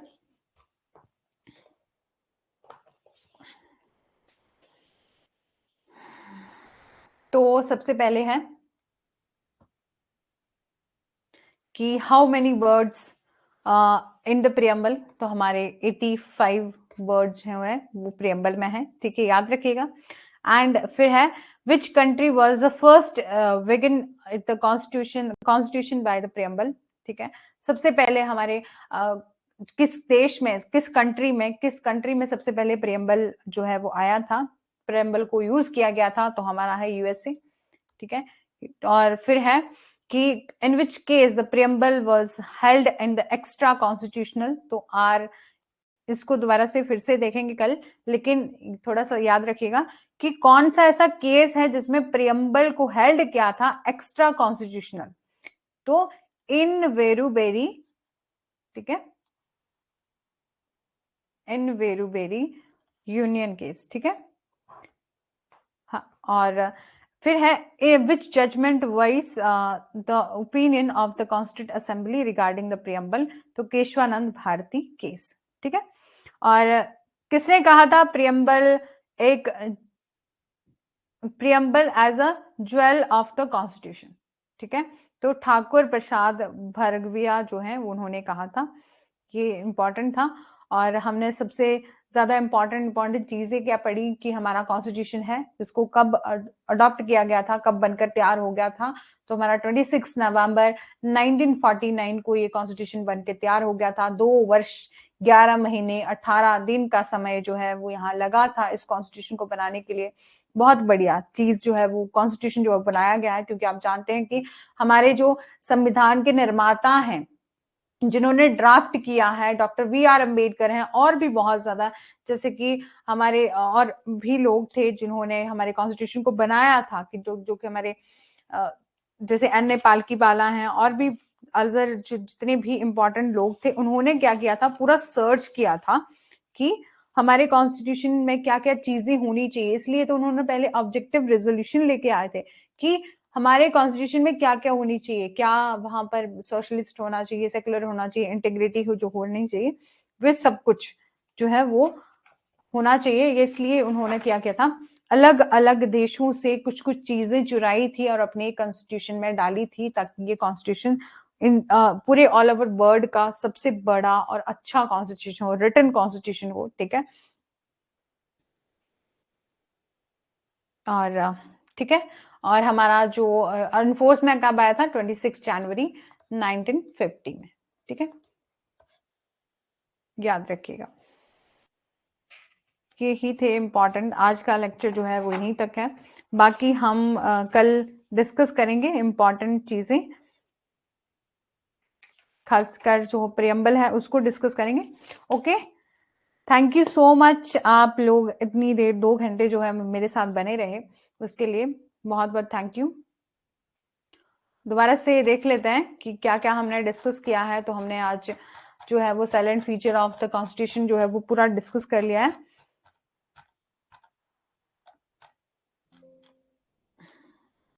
तो हमने पहले इंट्रोडक्शन देखी थी कि हमारा कॉन्स्टिट्यूशन जो है वो, जिसमें बहुत जैसे पावर दी गई, ड्यूटी दी गई गवर्नमेंट की, ठीक है, और इसको एक लॉन्गेस्ट कॉन्स्टिट्यूशन जो है वो माना गया है, ठीक है। इसमें 395 आर्टिकल थे जब हमने शुरुआत बोला at the time of commencement. 390, जिसने भी किसी ने पहले का नहीं देखा है वो सारे ही पीछे से उसको रिकॉर्डिंग में देख लेंगे, ठीक है। और 395 आर्टिकल थे, 22 पार्ट थे, 8 शेड्यूल थी, ठीक है। उसके बाद और लगभग कितने वर्ड थे, 1,44,45,000 जो है वो वर्ड थे अप्रोक्सीमेटली हमारे कॉन्स्टिट्यूशन में, ठीक है। और जो हमारा उसके बाद हमारा एट प्रेजेंट कैसा है हमारा कॉन्स्टिट्यूशन, जिसमें हमारे 25 पार्ट हैं, 12 शेड्यूल हैं और 5 अपेंडिक्स हैं, 448 आर्टिकल हैं, 101 अमेंडमेंट है, ठीक है। हिस्ट्री ही कि हमारे कॉन्स्टिट्यूशन में को कब अडॉप्ट किया गया था, बाकी बहुत ज्यादा हिस्ट्री थी, जैसे हमारा एक्ट है गवर्नमेंट ऑफ इंडिया एक्ट 1935, और जो यदि हम हिस्ट्री पढ़ते तो बहुत ज्यादा लंबी, मतलब एक क्लास हमारी हिस्ट्री में चली जाती।